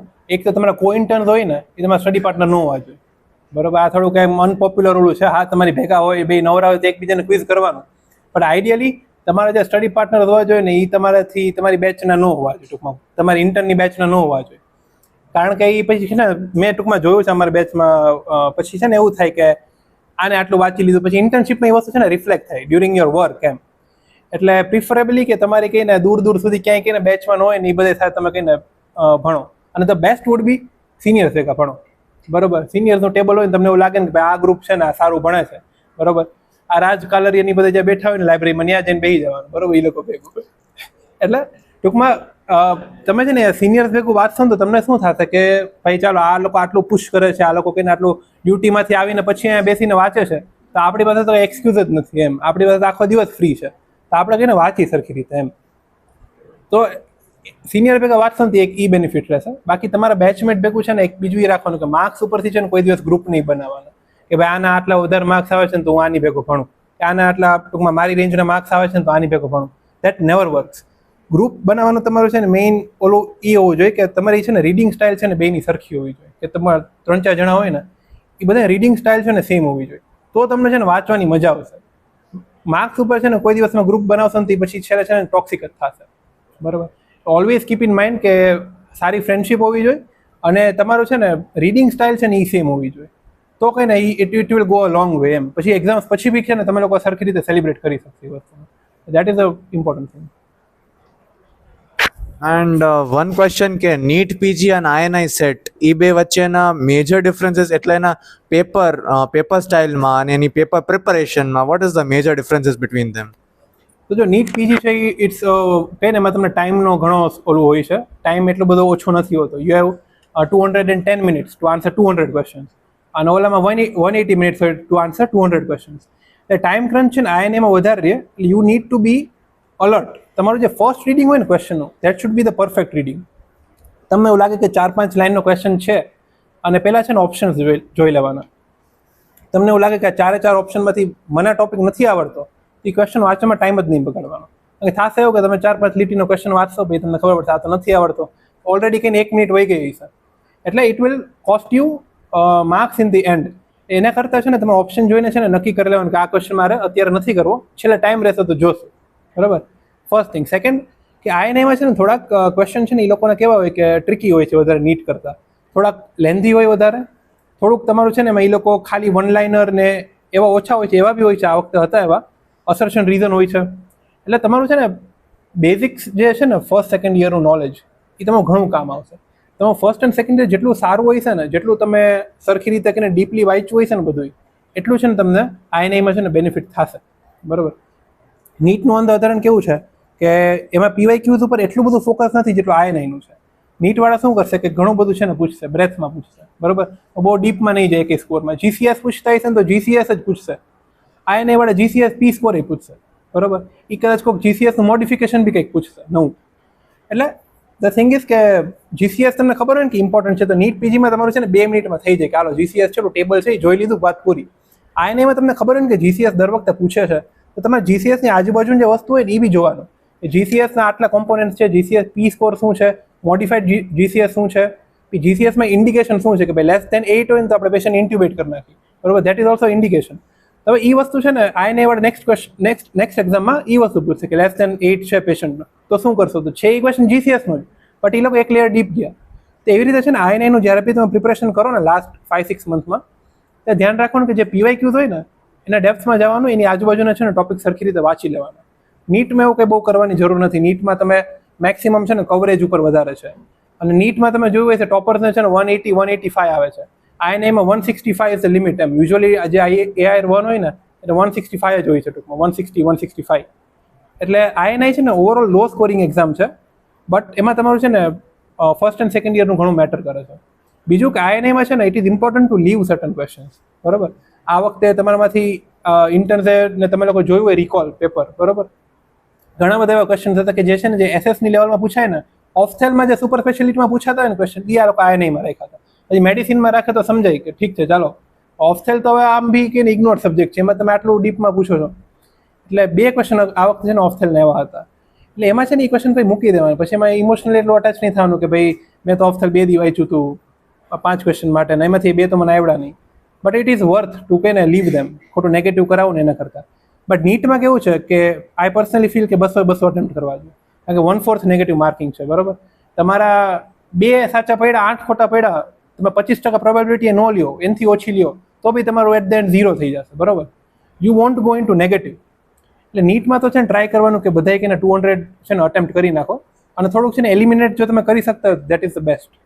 મેઇનલી છે ને આ ડિફરન્સ છે કે ટાઈમ મેનેજમેન્ટનો, નેગેટિવ માર્કિંગનો, અને કઈ રીતે એને અપ્રોચ કરવું એમ PYQs ને અને subjects. It was really insightful. The next question is that what are the biggest mistakes you made in your preparation? I feel કે ઇન્ટર્નશીપમાં હજી કહીને મારે થોડુંક ટૂંકમાં છેલ્લે મારે જે રિવાઇઝ કરવું હતું ને એ આઈ વોઝન્ટ એબલ ટુ ડુ. કારણ કે છેલ્લે મારે શું હતું કે મારે છે ને OBGY ની બધી પોસ્ટિંગ લાસ્ટમાં હતી, એટલે થોડુંક છે ને વધારે હેક્ટિક થઈ ગયું હતું. OBGY એક એવું છે કે તમે છે ને એમાં it will be the last time કે તમે છે ને OBGY નું પેશન્ટ જોશો તમે લાઈફમાં, unless you take OBGY as a PG. બરાબર, આજે તમે ગમે એનું ક્લિનિક ખોલીને બેસશો ને, તમને ડર્મેટના પેશન્ટ આવશે, તમને કહીને ENT ઓફથાલ કાંઈક છે ને તમે ફિઝિશિયન થશો ને તો બી આ બધા પેશન્ટ આવશે. તો OBGY નું પેશન્ટ છે ને પછી તમને ક્યારેય નહીં આવે લાઈફમાં. બરાબર, તો ઇટ ઇઝ ઇમ્પોર્ટન્ટ કે તમે છે ને OBGY માં બેઝિક જે અમુક સ્કિલ્સ છે ને એ તમે શીખી લ્યો. બરાબર, તો મારે ટૂંકમાં એ કરવું હતું, અને બટ પછી કહીને છેલ્લે 2 વસ્તુ બેલેન્સ ન થાય હેવી પોસ્ટિંગ સાથે. થોડુંક મને એવું ફીલ થયું હતું કે લાસ્ટમાં કહીને મારે જે રિવિઝન કરવું હતું ને એવું કરી નહોતો શક્યો. અમુક સબ્જેક્ટ્સમાં રહી ગયા હતા ને ભાઈ છેલ્લે સુધી મારે કહીને બાકી રહી ગયા હતા. એટલે whenever you are planning તમારું ઇન્ટર્નશીપનું ખાસ કરીને યર, તો એ ધ્યાન રાખજો કે તમારું લાઇટ અને હેવી પોસ્ટિંગના છે ને તમે એકવાર બેસીને પેપર ઉપર લખી લો કે આ તારીખથી આ તારીખ મારે હેવી પોસ્ટિંગ છે, લાઇટ પોસ્ટિંગ છે. પછી એ રીતે તમે અરેન્જ એવી રીતે કરો કે હેવી પોસ્ટિંગ હોય ને એમાં તમે કદાચ ENT ઓફથેલ રાખ્યા ને તો નહીં થાય ને તો બી ચાલશે એમ. એમાં પછી ફાર્મેક કે માઇક્રો કે એવું કંઈ નહીં રાખવાનું, મોટા સબ્જેક્ટ નહીં રાખવાનું. એ I think one of the thing હતું કે જે મને કહીને થોડુંક નડ્યું હતું. If you would get a chance to go back to the first day of the MBBS, would be that one thing that you would do differently? First year તો અમારું આખું આ કોવિડમાં જ ગયું હતું, લોકડાઉનમાં ને એમાં. એટલે અમારા કોલેજ લાઈફનું તો બહુ કંઈ કહે ને ફર્સ્ટ યરમાં જે હોય એ તો બહુ કંઈ હતું નહીં. સેકન્ડ યરમાં અમારી બેચ યુફોરિયા નહોતું કર્યું, એટલે એ વસ્તુ બી હતી કે ભાઈ વસ્તુ મિસ થયેલી. આઈ થિંક કે એ પાર્ટ જે અમારો હતો ને 20 બેચનો કે ફર્સ્ટ એન્ડ સેકન્ડ યરમાં છે ને થોડુંક જે બેચમાં જે કોહેઝિવનેસ હોય છે ને એ નહોતી. બાકી સ્ટડી રિલેટેડમાં તો છે ને બહુ કંઈ આઈ થિંક કે ને ફર્સ્ટ યરથી તમારું છે ને એક સારું જો સ્ટડી ગ્રુપ બની જાય ને તો દેટ ઇઝ ધ બેસ્ટ એમ. ફાઇનલ યર ઇન્ટર્નશીપમાં તો બની જ જશે બાય ડિફોલ્ટ, કારણ કે ત્યારે બધા વાંચતા હોય છે. બટ ફર્સ્ટ યરમાં તમે એક સારું સ્ટડી ગ્રુપ બનાવી લો ને 3-4 જણાનું, તો દેટ વુડ બી બેસ્ટ એમ. કે તમે લોકો સાથે MCQ સોલ્વ કરો. તમારા ગ્રુપમાં છે ને એક એનર્જી એવી હોવી જોઈએ, એવી ન હોવી જોઈએ કે યાર આ તો આખો દી વાંચે છે કે આ તો આખો દી MCQ કરે છે. That is not the right strategy. કારણ કે જો MBBSમાં છે ને ઘણા લોકો એવી રીતના આવ્યા છે કે ભાઈ પોતાની ઈચ્છા નહીં હોય ના આવ્યા છે. બટ એકવાર તમે MBBSમાં આવી ગયા 5.5 વર્ષ હવે છૂટકો છે નહીં, બરાબર, વાંચવાનું તો છે જ, અને પછી PGI કરવાનું જ છે, બરાબર. અનલેસ કે તમે એવું હોય કે ભાઈ એવું કે ભાઈ પ્રાઇવેટમાંથી કરશો તો ચાલશે, પણ ત્યાં સુધી તમારે મહેનત તો કરવાની છે એવું ન હોય તો, બરાબર. તો કંઈ નહીં, એ વસ્તુને તમે એન્જોય કરો, અને તમારું જે ગ્રુપ બનાવો ને એમાં એવા લોકોને રાખો કે જે લોકો છે ને આ વસ્તુને અપ્રિશિએટ કરે. એવી રીતે ન કરે કે ભાઈ કહીને આ તો આખો દી વાંચે છે કે પછી આની યારે તો કહીને વાતું જ વાંચવાની થાય છે, બરાબર. કોલેજ લાઈફમાં આઈ થિંક કે એ વસ્તુ ઇમ્પોર્ટન્ટ છે કે તમે છે ને થોડુંક પોઝિટિવ એન્વાયરમેન્ટ છે ને તમારી આજુબાજુ રાખો. એટલે અમારું છે ને કેવું હતું કે અમારા ફર્સ્ટ યરમાં છે ને કોવિડ ડ્યુટી લાગી હતી, ત્યારે તમે ફર્સ્ટ યરમાં હતા એટલે અમે લોકો કોલ સેન્ટરમાં હતા કે ભાઈ તમારા સગાના શું કહેવાય IPPV ઉપર રાખ્યા છે, આટલા દિવસ થયા છે, એ બધું અમારે ફોન કરીને કહેવાનું હતું. અને એ ડ્યુટી ફિક્સ હતી કે અમારે છે ને 3 કલાકમાં છે ને 50 કોલ કરવાના, બરાબર. તો હું અને મારા બીજા 2 ફ્રેન્ડ્સ છે, ઈશિત ઠાકર અને માનવ વ્યાસ, અમારા 3ની ટુકડી હતી. તમે 3 છે ને એક જ કોમ્પ્યુટર પર બેસતા, અમારા 3ને 50 કોલ 150 કોલ હોય ને ફટાફટ અમે છે ને 1-2 કલાકમાં પતાવી લેતા. આ પછી અમે 3 ભેગા થઈને છે ને રિવ્યુ બુકમાંથી છે ને MCQ કરતા ફર્સ્ટ યરમાં, બરાબર. તો એ અમારો ગ્રુપ છે ને અત્યાર સુધી છેલ્લા સુધી રહ્યું. તો બિલ્ડ અ કમ્યુનિટી, બિલ્ડ અ ગ્રુપ કે જે છે ને આ બધી વસ્તુને પ્રમોટ કરતું હોય, ખોટું છે ને તમને પુલ ડાઉન ન કરતું. That is very important in MBBS. અને એવું નથી કે તમારે કહીને ખાલી તમારી લાઈફને કહીને એક જ ઓલામાં રાખવી કે ભણતા જ હોય, એવું નથી. તમે બીજી બધી વસ્તુ આરામથી બેલેન્સ કરી શકો. તમારી પાસે ઘણો મોર દેન ઇનફ ટાઈમ છે MBBSમાં 5.5 વર્ષમાં. તમે જેટલી વસ્તુ ટ્રાય કરીને તમે બધું કરી શકો અને ભણી બી શકો, બરાબર. એટલે એવું બી નથી કે ખાલી કહીને ભણતું જ રહેવાનું, એન્જોય બી કરવાનું, but have a positive energy around you. And one question was that how like strategy for reading standard books. Right. તો જો સ્ટાન્ડર્ડ બુક્સમાં એવું છે કે ઇનિશિયલી તમારે છે ને કોક લાઈક કંઈક વસ્તુની છે ને હેલ્પ જોશે. તમે ડાયરેક્ટલી છે ને સ્ટાન્ડર્ડ બુક વાંચશો ને તો તમને નહીં સમજાય, બરાબર. ફોર એક્ઝામ્પલ ફર્સ્ટ યરમાં તો મેં એક જ સ્ટાન્ડર્ડ બુક વાંચી હતી, ગાયટન. એનાટમાં BDCમાંથી કર્યું હતું, BDCનો વિશ્રામસિંહ, અને આ બાયોકેમમાં સત્યનારાયણ કે કઈ હતી એમાંથી કર્યું હતું, બરાબર. ફિઝિયો જે છે ને એ મેં કર્યું હતું ગાયટનમાંથી. હવે ગાયટનમાં છે ને કેવું હતું, ત્યારે હું યુટ્યુબ ઉપર જઈ અને છે ને લખતો કે ભાઈ ગાયટનમાં CVSના જે કંઈ બી લેક્ચર્સ હોય ને એ તો અલગ અલગ છે ને જે બધા ત્યારે એ ટાઈમમાં જે બધા કરતા તેને વિડીયો છે ને પેલા એકવાર જોઈ લેતો, પછી હું વાંચતો. તો એ ઘણું ઇઝી થઈ જાય આપણા માટે કે આપણને ઓકે એક ઓરિએન્ટેશન મળી ગયું, પછી તમને વાંચો ને તો તમને સારું રહે. સેકન્ડ થિંગ ઇઝ કે તમે USMLEના રિસોર્સિસ યુઝ કરશો ને તો એ લોકો સ્ટાન્ડર્ડ ટેક્સ્ટ બુકને સેન્ટરમાં રાખીને જ બનાવેલો હોય.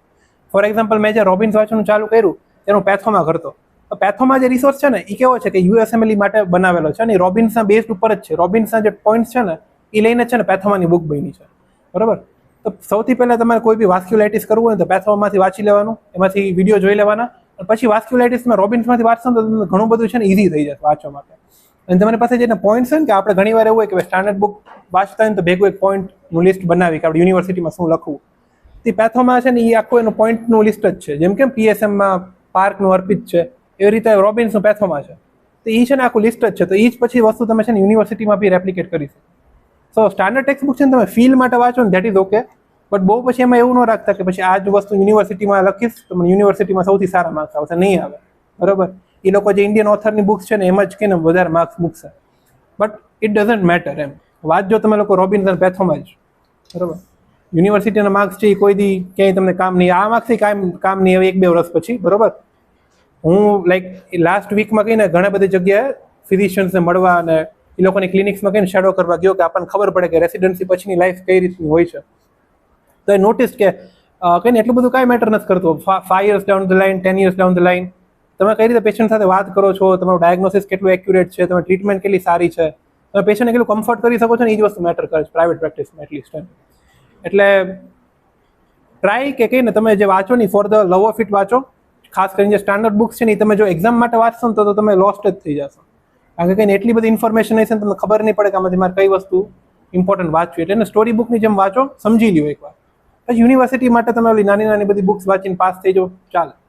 મેં શાનબાગ વાંચી હતી ફાર્મેક પાસ થવા માટે, પણ મેં પછી જેનું જનરલ ફાર્મેકની બધું છે કેટઝંગમાંથી વાંચ્યું હતું. એટલે એવું હોવું જોઈએ એમ ટૂંકમાં. તમને એવું લાગે કે આ વસ્તુ ઇમ્પોર્ટન્ટ છે ને તો ત્યારે એમાંથી વાંચવાનું, એવું લાગે યુનિવર્સિટીમાં ભેગું નહીં થાય તો પછી આ વાંચીને પાસ થઈ જવાનું. ભાઈ હવે સિરિયસ પ્રિપરેશનની તો વાત ઘણી થઈ ગઈ, બટ હવે એક ઇન્ટરેસ્ટિંગ ક્વેશ્ચન છે.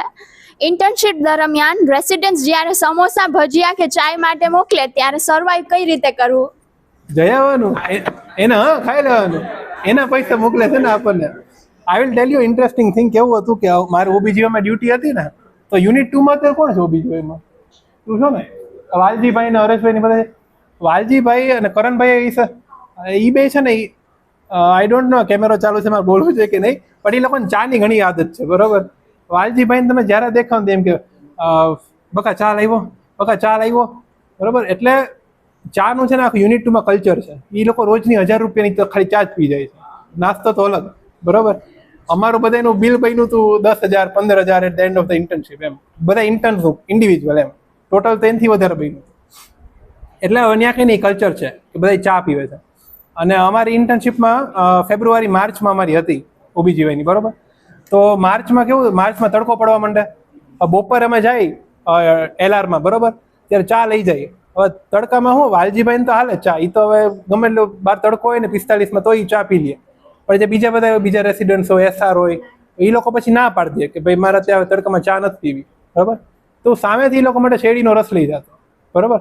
એનાથી શું થાય ખબર છે કે એને છે ને થોડુંક છે ને એને એમ થાય કે આ ઇન્ટર્ન છે ને એ સારો છે, એ તમને છે ને કામ આપે, એ તમને છે ને શીખડાવશે કંઈ કહીશે ને તો. ઓલવેઝ કહીએ ને, જે લોકો તમને એવું લાગે ને કે ભાઈ આ લોકો મને શીખડાવશે, આ લોકો ભેગું કહીને મને મજા આવે છે કામ કરવાની, એ પછી R1 હોય, R2 હોય, R3 હોય કે એસઆર હોય. ઓબીજી અમારું સૌથી સારું બોન્ડિંગ છે ને એસઆર ભેગું થયું હતું. બધા જે એસઆર હતા ને એની ભેગું R1 R2 R3 ભેગું હતું, એ લોકો ભેગું બી સારું હતું. બટ એસઆર સાથે મને સૌથી વધારે મજા આવતી, કારણ કે ઓપોર્ચ્યુનિટીઝ છે ને એ લોકો તમને આપશે, બરોબર. ઓટીમાં લઈ જવાનું હોય છે ને તો કોઈ R1 R2 એમ નહીં કે હાલ મારી ભેગું ઓટીમાં, એ લોકોને પોતે જવાનો ચાન્સ ન મળતો હોય. એસઆર છે ને એમ કે સ્ક્રબિંગ થઈ જાય, બરાબર. સો ઓલવેઝ ટ્રાય કે ઘણી વાર એવું થશે કે તમારે કહીને ખાલી ડિસિપ્લિન દેખાડવાથી તમને ઓપોર્ચ્યુનિટી નહીં મળે. આવું મોટું કે નાનું મોટું આવું બધું કરવું પડશે, સામ ડામ દંડ ભેદ ટાઈપનું. એમ તમને શીખવું હોય ને તો તમારે થોડુંક આવું બધું કરવું પડશે, એમ, બરાબર. તેનાથી તમને ઘણી ઓપોર્ચ્યુનિટી મળશે. તમને સમોસા ને ભજીયાનું કીધું હોય ને તો ભેગું કંઈક ઠંડી છાશે લઈ જવાની ભેગી, કાલ્યા આપણે ક્યાં પૈસા દેવાના, બરોબર. આપણે તો મજા કરવાની. એવું થોડી છે કે એ લોકો એકલા ખાશે, બધા ગ્રુપ કરીને ભેગા જ ખાશું. એટલે પછી કામ, જો આવા બધા કામ આવ્યા હોય ને તેનાથી પછી બહુ ભાગવાનું નહીં, આ કામને કહીને એન્જોય કરવાના.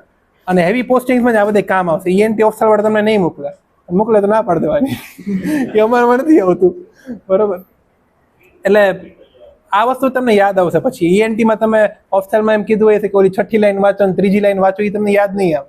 તમે આ બધા કામ કરેલા હશે, આ બધી મજા કરેલી હશે ને એ તમને યાદ આવશે. તો પછી એને બાયપાસ નહીં કરવાની, એન્જોય કરવાની.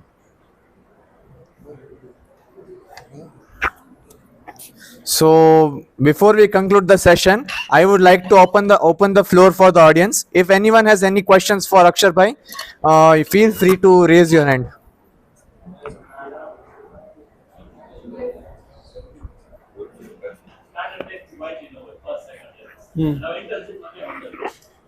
ઓકે, ઘણો પ્રેક્ટિકલ ક્વેશ્ચન એમ. હા, ના આઈ કેન અન્ડરસ્ટેન્ડ. જો ફર્સ્ટ થિંગ ઇઝ કે તમને છે ને ખબર ન પડતી ને કે અત્યારે મારે શું કરવું. તમે ફાઇનલ યરમાં હોય કે તમે ઇન્ટર્નશીપમાં, સૌથી પહેલાં છે ને આજે જ એક જીટી આપી દઉં, બરાબર. એનાથી તમને ખબર પડશે કે વેર ડુ યુ સ્ટેન્ડ, બરાબર. તમને જો as a rule of thumb 120થી ઓછા કરેક્ટ હોય ને, બીજી વસ્તુ કે જીટીઝમાં છે ને કોઈ દિવસ છે ને સ્કીપ ક્વેશ્ચન તો કરવાના જ નહીં, બરાબર. 200 એ 200 અટેમ્પ્ટ કરી નાખવાના છે. એનું ફર્સ્ટ રીઝન ઇઝ કે છે ને તમે જે સ્કીપ ક્વેશ્ચન કરી રહી છે ને એ તમે રિવ્યુમાં જોશો ને તમને યાદ નહીં રહે. તો તમારો જે ક્વેશ્ચન ખોટો થયો હોય છે ને એ તમને યાદ રહેશે, ભાઈ આ તમારો ખોટો થયો છે, બરાબર. સેકન્ડ થિંગ ઇઝ કે તમારે જો એક્યુરસી તમે ટ્રેક કરવી હોય છે ને, બધા છે ને જે લોકો જીટી રેગ્યુલરલી દેતા હોય ને, આઈ વુડ રેકમેન્ડ કે ફાઇનલ યરથી છે ને એક્સેલ શીટ બનાવી લ્યો. કારણ કે તમે એવું થશે તમે ઘણા બધા પ્લેટફોર્મની જીટી દેશો, એવું તો છે નહીં કે ખાલી મેરોની જ દેશો. અને દેજો એમ ટૂંકમાં ડેમ્સની દેજો, પ્રેપલેટરની દેજો, જે કંઈ બી ફ્રી આવે ને એ બધી જીટી છે ને દેવાની. તે એક પોતાની છે ને એક્સેલ શીટ બનાવી લ્યો કે જેમાં તમે છે ને જીટીના કરેક્ટ છે ને એ એમાં લખતા જાઓ અને ગ્રાફ પ્લોટ કરતા જાઓ. Best metric to know your preparation is your number of correct, એટલે તમારી એક્યુરસી કે 200માંથી કેટલા સાચા પડ્યા, બરાબર. સ્કોર કેવું કંઈ નહીં, કારણ કે તમે આમ બી બધા 100-200 અટેમ્પ્ટ કરો જ છો, તો જેટલો સ્કોર જેમ ઇન્ક્રીઝ થશે ને તો નંબર ઓફ કરેક્ટ બી ઇન્ક્રીઝ થશે. નંબર ઓફ કરેક્ટને ટ્રેક કરવાના. હવે 120થી ઓછા જો આવતા હોય જીટીઝમાં, બરાબર, તો ધ બેસ્ટ થિંગ ઇઝ કે તમે છે ને જે બિગ 7 સબ્જેક્ટ છે ને, કયા પેથો, ફાર્મા, માઇક્રો, સર્જરી, મેડિસિન, ઓબીજીવાય અને પીએસએમ, આ બિગ 7 સબ્જેક્ટ કહેવાય આના. આમાંથી છે ને તમારા 120થી 140 ક્વેશ્ચન છે ને આમાંથી જઈશે, બરાબર. બાકીના જે બધા 12 સબ્જેક્ટ છે ને એમાંથી તમારે છે ને 60 to 80 ક્વેશ્ચન જઈશે. આ જે 7 સબ્જેક્ટ છે ને એની ઉપર તમારું મેઇન ફોકસ હોવું જોઈએ until you reach 120, બરાબર. 120 સુધી તમે પહોંચી જશે. આ 7 માસ્ટર કરી લેશો તું રેપિડ રિવિઝનમાંથી કરીશ ને તો બી તું 120 એ પહોંચી જઈશ. પણ પછી સરખી રીતે ટૂંકમાં રેપિડ રિવિઝન તારા સારા હોવા જોઈએ, તારું પીવાયક્યુ સોર્ટેડ હોવા જોઈએ, અને એમસીક્યુ તારા રોજના કહીને 50 થી 100 એટલા કરવાના. 3-4 મહિના જેવું થશે આ 7 કરતા, પણ એમાં તું 120ની રેન્જમાં છે ને પહોંચી જઈશ, બરાબર. 120 to 140 છે ને એ છે ને બધા આ બીજા બધા જે સબ્જેક્ટ છે ને એ તને છે ને પહોંચાડી દેશે કે ભાઈ પીડીઆ છે, શોર્ટ જે 5 શોર્ટ સબ્જેક્ટ છે એમાંથી તારે 20 ક્વેશ્ચન બનશે, બરાબર, 20 થી 25 ક્વેશ્ચન. તો એ છે ને એ આઈ ડોન્ટ થિંક કે 2 કે 3 દિવસથી વધારે લાગે એક શોર્ટ સબ્જેક્ટ કરવામાં, બરાબર. એનેસ્થીઝિયા છે 2 દિવસમાં પતી જાય, ડરમાં 2 દિવસમાં, બરાબર. તો એ 2 વીકમાં છે ને તમારી શોર્ટ સબ્જેક્ટ પતી જશે, પીડીઆ બી પતી જશે 2 વીકમાં, બરાબર. ઇન્ટર્નશીપ હોય એટલે તમે 1 મહિનો માની લો, મહિના દિવસમાં એટલું તમારું થઈ ગયું, બરાબર. બાકીને 1 મહિનો તમે ફર્સ્ટ યરને આપો, ફર્સ્ટ યર અને થર્ડ યરને, એટલે you will be like within 6 month ને તમે 130 140 ની રેન્જમાં કઈને પહોંચી જાય. શું કરવાથી? ખાલી રેપિડ રિવિઝન અને MCQ પ્રેક્ટિસ અને PYQs, આટલી વસ્તુ કરવાથી, બરાબર. 140 પછી છે ને થોડુંક વધારે છે ને પુશ કરવું પડશે, કારણ કે આપણે સ્ટાર્ટિંગમાં જો સ્ટાન્ડર્ડ ટેક્સ્ટબુક ન વાંચ્યું તો 140 પછી પ્લેટોને બ્રેક કરવો ને એના માટે તમારે પછી છે ને એનાલાઇઝ કરવું પડે કે ભાઈ તમારી જીટીમાં છે ને કયા કયા એવા ટોપિક્સ છે કે જે છે ને ખાલી રેપિડ રિવિઝનથી કવર નથી થતા. માન લે કે પોર્ફાયરિયસ છે બાયોકેમમાં, બરાબર, એ ઇમ્પોર્ટન્ટ ટોપિક છે અને રેપિડ રિવિઝનમાં શું હોય કે એક ટેબલ આપેલું હોય, ટેબલ તમે ગોખ્યું હોય, બરાબર. હવે પોર્ફાયરિયા એવું તમે મેઇનમાંથી વાંચ્યું ને તો એ ગોખવું પડે એવું જ છે. એટલીસ્ટ તમને ખબર હોય ને કે પેલો એન્ઝાઇમ આ છે, બીજો એન્ઝાઇમ આ છે, ત્રીજો એન્ઝાઇમ આ છે, તો તમને એટલી ઇન્સાઇટ હોય કે ભાઈ સ્ટાર્ટિંગના એન્ઝાઇમ જાય છે ને તો એબડોમિનલ કમ્પ્લેન્સ આવે છે, લેટરના એન્ઝાઇમ જાય છે ને તો ક્યુટેનિયસ ફોટોસેન્સિટિવિટી એ બધી પ્રોબ્લેમ આવે છે. તો તમે છે ને ક્લિનિકલ સ્ટેમમાંથી છે ને એલિમિનેટ કરી શકો કે ઠીક છે આને ફોટોસેન્સિટિવિટી છે ને ક્વેશ્ચનમાં અને સ્ટાર્ટિંગના જે 1-2 એન્ઝાઇમના છે ને એ તો નહીં જ હોય, બરોબર. અક્યુટ ઇન્ટરમિટન્ટ પોર્ફાયરિયા એ નહીં હોય કારણ કે એમાં એબડોમિનલ કમ્પ્લેન આવે પેશન્ટ, તો એટલીસ્ટ તમે એટલું છે ને રૂલ આઉટ કરી શકો. એટલે પછી 140 પછી છે ને વધારે it turns towards less theory અને મોર MCQ. અને MCQ બી એવું નહીં કે MCQ ખાલી કહીને સોલ્વ કરી નાખવાના, MCQ સોલ્વ કરીને અન્ડરસ્ટેન્ડ કરવાનું કે ભાઈ આ ક્વેશ્ચન પૂછો તો આપણે હિન્દીમાં આવતું કે કવિ ક્યાં કહેના ચાહતા હે, એવી રીતે કે ભાઈ એક્ઝામિનર ક્યાં પૂછના ચાહતા હે, કે ભાઈ તમને એન્ઝાઇમની સિક્વન્સ ખબર છે કે નહીં, બરોબર. એ પછી કે ને તું જ્યારે મેઇન નોટ્સમાંથી વાંચ ને પછી તારે છે ને થોડુંક મેઇન નોટ્સ પાસે જવું પડશે આફ્ટર 140, બરોબર. કે એ જ વસ્તુ સમજવા માટે કે ભાઈ આ ટોપિકનું આગળની પાછળની વસ્તુ શું છે, કારણ કે રેપિડ રિવિઝનમાં છે ને ખાલી સેન્ટરનો પોઈન્ટ દીધો હોય છે, આગળનું પાછળ નહીં દીધું હોય. એટલે એ વસ્તુ સમજવા માટે છે ને કદાચ તાર પાછું મેઇન નોટ્સ માટે જવું પડે. બટ એ જે ઇમ્પોર્ટન્ટ સબ્જેક્ટ હોય ને બિગ 7 એમાં જ જાજે, નાના મોટા સબ્જેક્ટમાં ન જાતો બાકી ટાઈમ બગડી શકે છે. અને પછી 140 પછી તો કેવું છે કે તું જેટલી જીટી વધારે દેતો રહીશ, જેટલું તું MCQ પ્રેક્ટિસ વધારે કરતો રહીશ એમ પછી ધીમે ધીમે કંઈ સ્કોર વધશે. So we have a question from the audience. What should I do if I have completed only 5 to 6 subjects, including 2 to 3 major subjects of final year, and all first and second year subjects are remaining to read perfectly, and now I am in the final year? Okay, final યરમાં જો તમે છો ને તો તમારે time છે. Final યરના university ક્યારે છે? ફાઇનલ યરના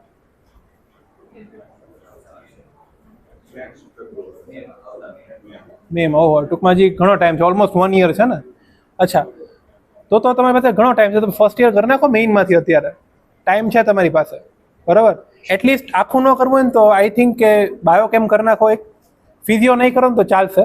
ફિઝિયોમાં છે ને ખાલી એના જે ગ્રાફ ને બધું હોય ને એ તમે જોઈ લેજો રેપિડ રિવિઝનમાંથી. બાકી ના સોરી, ફાઇનલ યરમાં છે ને તો પછી મેઇન જ કરો ભાઈ, રેપિડ રિવિઝન ન કરો, મેઇન જ કરો.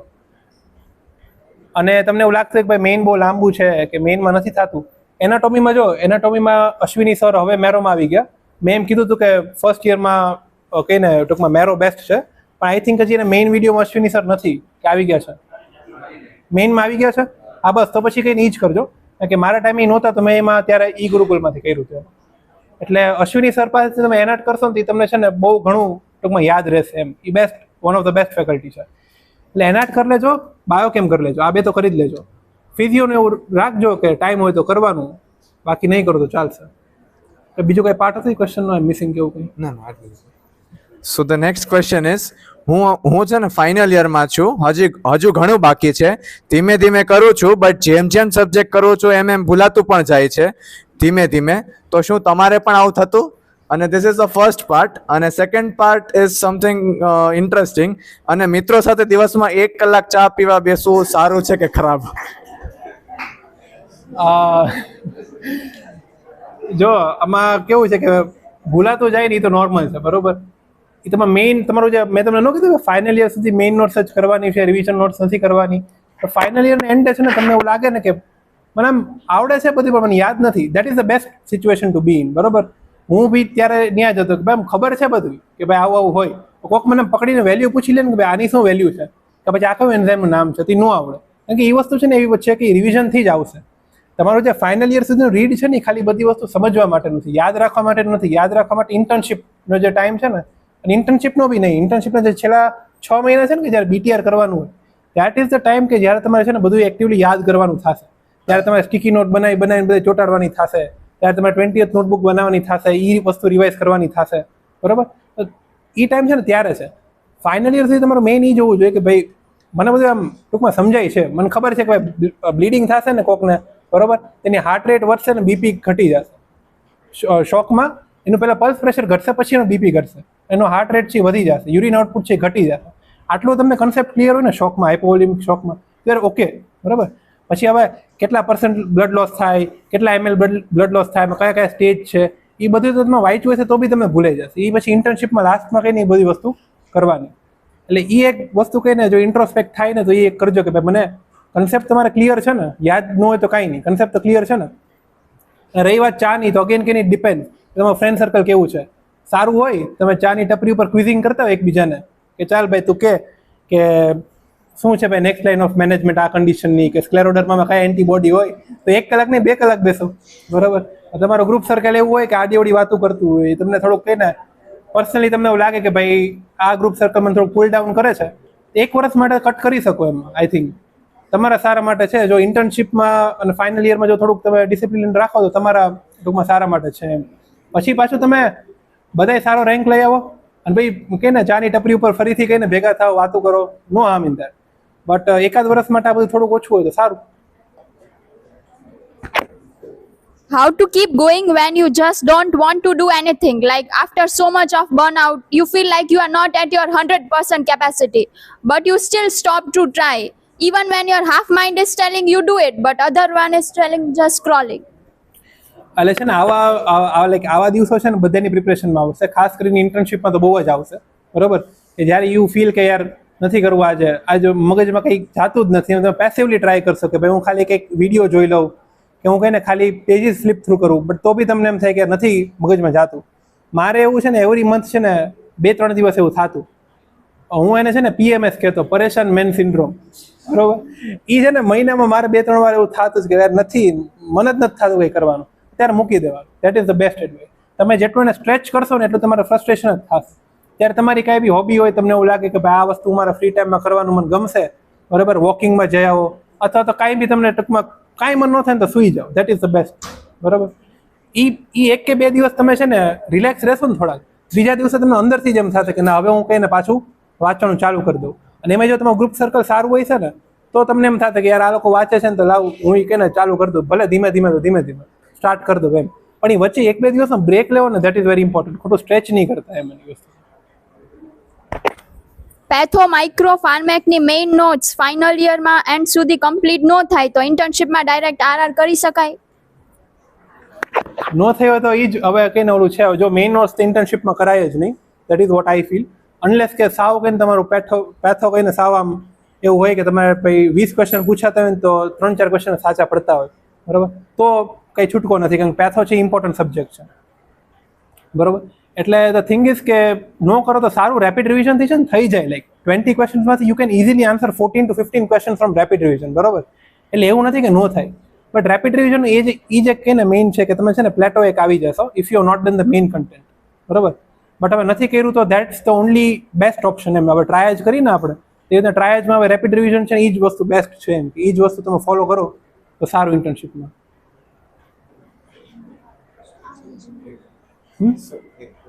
હા શ્યોર. So anybody, so કોઈને બી અત્યારે યુ કેન ફીલ ફ્રી, કોઈને બી હેન્ડ રેઝ કરીને ક્વેશ્ચન પૂછવો હોય તો આ લોકોને DM કરો, મેસેજ કરો.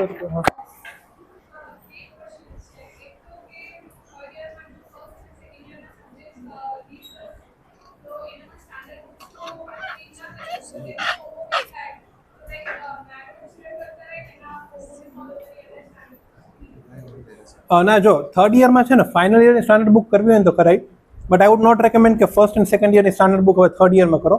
એના કરતાં લાઈક બેટર વુડ બી કે મેઇન નોટ્સ કે ને એને જ સ્ટીક રહેવાય, કારણ કે મેઇન નોટ્સમાં છે ને એસેન્શિયલી બધું કહીને ટૂંકમાં આવી જ જાય છે. સ્ટાન્ડર્ડ બુક વાંચવાનું ખાલી એક જ મેઇન રીઝન હોય કે યુ સી ધ ક્યુરિયોસિટી, અને તમને છે ને લાઈક એવું થાય કે ભાઈ પેથોલોજીમાં છે ને આપણે જે ખાલી ટ્યુમર માર્કર્સ એ બધું આન્સર કરી છે ને દેટ ઇઝ નોટ પેથોલોજી એમ.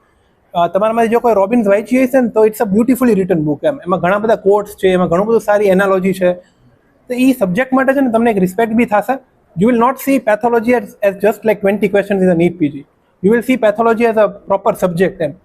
તો એ વસ્તુ માટે છે ને સ્ટાન્ડર્ડ બુક્સ ઇમ્પોર્ટન્ટ છે. બાકી 3rd યરમાં you can like definitely do the main videos અને main notes. That would be sufficient એમ. પછી કંઈ સ્ટાન્ડર્ડ બુક કરવાની જરૂર નથી.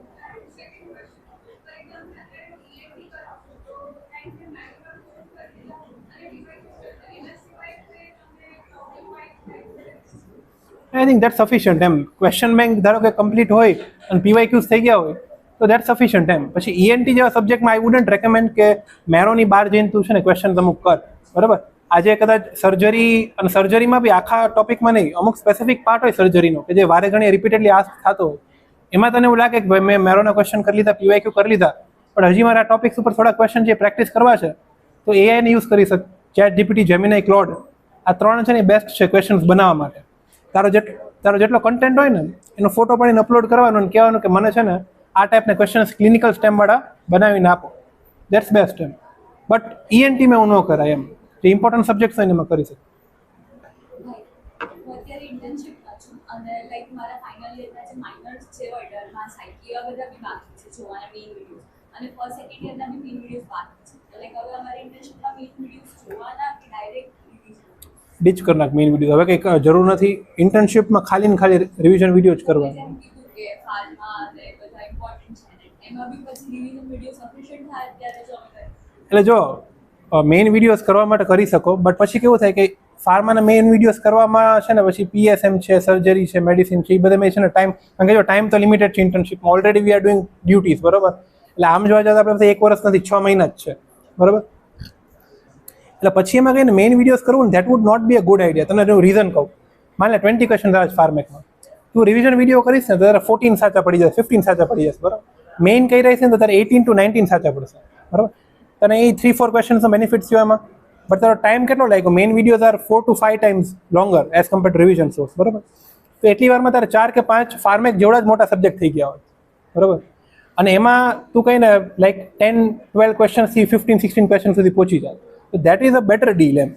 એક તને એવું થાય કે ભાઈ મારે બધું એકવાર થઈ ગયું છે, મારો સ્કોર 140 જે સ્ટક થઈ ગયો છે અત્યારે, બરાબર.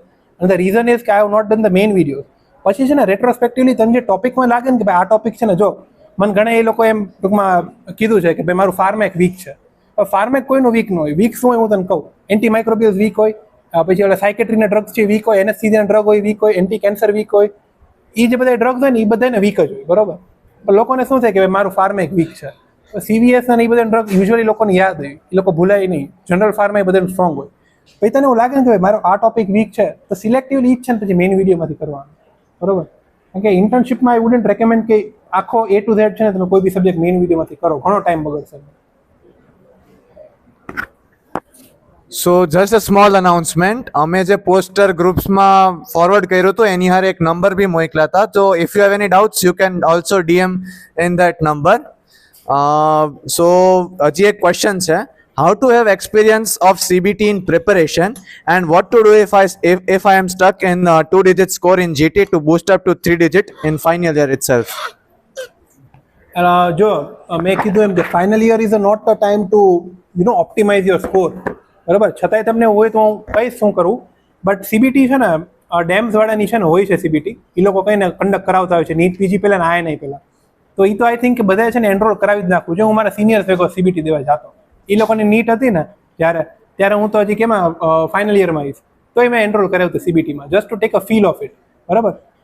એટલે અત્યારે હમણાં અમારા નીટની ને એ બધી સીબીટી આવશે ડેમ્સની, તો તમારામાંથી જે લોકોની ઈચ્છા હોય એ લોકો જાજો. ટૂંકમાં અમારી બેચવાળા આવી છે મેજરલી, તો તમે લોકો જાશો તો એ લોકોને થોડુંક મોટિવેશન રહેશે, જુનિયર આવ્યા છે એક્ઝામ દેવા, બરાબર. એટલે ટૂંકમાં કહીને સીબીટી ને એ બધું એવું છે કે તમે જેટલું વહેલું ચાલુ કરો ને એટલું સારું. અને તમને એવું હોય કે કદાચ મારે ડેમ્સની સીબીટીમાં નથી જવું, મારે ઘરે જ ટૂંકમાં એક્સપિરિયન્સ લેવો છે, તો પ્રોપર ડેસ્કટોપ ઉપર મેં તમને કીધું એમ કે થોડુંક એસી બધું બંધ કરીને કહીને થોડુંક એવી રીતના એ કન્ડિશનમાં તમે એક્ઝામ દેશો ને તો it's as good as CBT એમ. ઓલું તો શું તમારે એક્ઝામ સેન્ટર સુધી જવામાં એક એક્સપિરિયન્સ છે, પછી એક્ઝામ સેન્ટરમાં તમારું માઉસ છે એ હાલે ન હાલે, તમારું જે ડેસ્કટોપ આવે એ તમને સાવ આમ કહીને ઓલું વિન્ડોઝ XP વાળું આવે, બરાબર. એટલે એ તમને એક એક્સપિરિયન્સ મળે એમ. તો દેટ ઇઝ ઓલવેઝ બેટર એમ. ગોલ્ડ સ્ટાન્ડર્ડ તો એ જ છે, બાકી તમે ઘરે બી દઈ શકો. અને બીજો શું હતું, હા, double digit to triple digit કેમ જવું. તમે જો ફાઇનલ યરમાં છે ને ટ્રિપલ ડિજિટમાં જવું હોય તો ઘણું બધું ડિપેન્ડ કરે તમારું બેઝ કેવું છે એની ઉપર, બરાબર. તમારું જો બેઝ વીક હોય તો ઇટ્સ ટફ કે તમે ફાઇનલ યરમાં છે ને તમે 100 ઉપર સ્કોર કરવા માંડો. ડુએબલ છે બટ ટફ છે થોડું. એટલે your main aim should be કે ફાઇનલ યરમાં એટલે તમે સ્ટેમિના બિલ્ડઅપ કરી લો કે તમારે છે ને through out all the 4 sections છે તમારું ફોકસ ઓન ધ પીક રહે. સ્કોર ને એ બધું છે ને ઓપ્ટિમાઇઝ ક્યારે થશે કે તમે જ્યારે રિવિઝન ચાલુ કરશો ને રિવિઝન વિડીયોમાંથી ત્યારે છે ને એ વસ્તુ ઓપ્ટિમાઇઝ થશે. એક બેઝિક રૂલ ઓફ થંબ એ છે કે તમારો સ્કોર છે ને એવરી 20 માર્ક્સ ઇન્ક્રીઝ કરવા માટે તમારે છે ને એક રિવિઝન જોઈએ, બરાબર. અત્યારે તમારો બિલો 100 હશે, બરાબર. તમે જેવા ઇન્ટર્નશીપમાં આવશો ને એક રિવિઝન કરશો ને રેપિડ રિવિઝનનું તો તમારો 120 પહોંચશે. હજી એક રિવિઝન કરશો ને MCQ ડિસ્કશન વિડીયો સાથે તો 140 પહોંચશે. પછી તમે BTR ઉપાડશો.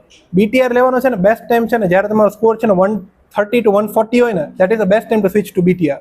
એની પહેલાં કરશો તો તમે પ્લેટો થઈ જશો, બરાબર. એટલે 130 to 140 જ્યારે આવવા માંડે ને ત્યારે સ્વિચ ટુ BTR તો છે ને તમે 140 to 160 સુધી છે ને લઈ જશો, બરાબર. એટલે એક બહુ પ્રોગ્રેસિવ જર્ની છે. એટલે અત્યારથી એમ ટૂંકમાં don't be so in a હરી કે ભાઈ મારે ફાઇનલ યરમાં છે ને 3 ડિજિટમાં મારે પહોંચવા માંડવું છે. સ્લોલી કંઈની વસ્તુ થશે along with revisions. So, do we have any other questions?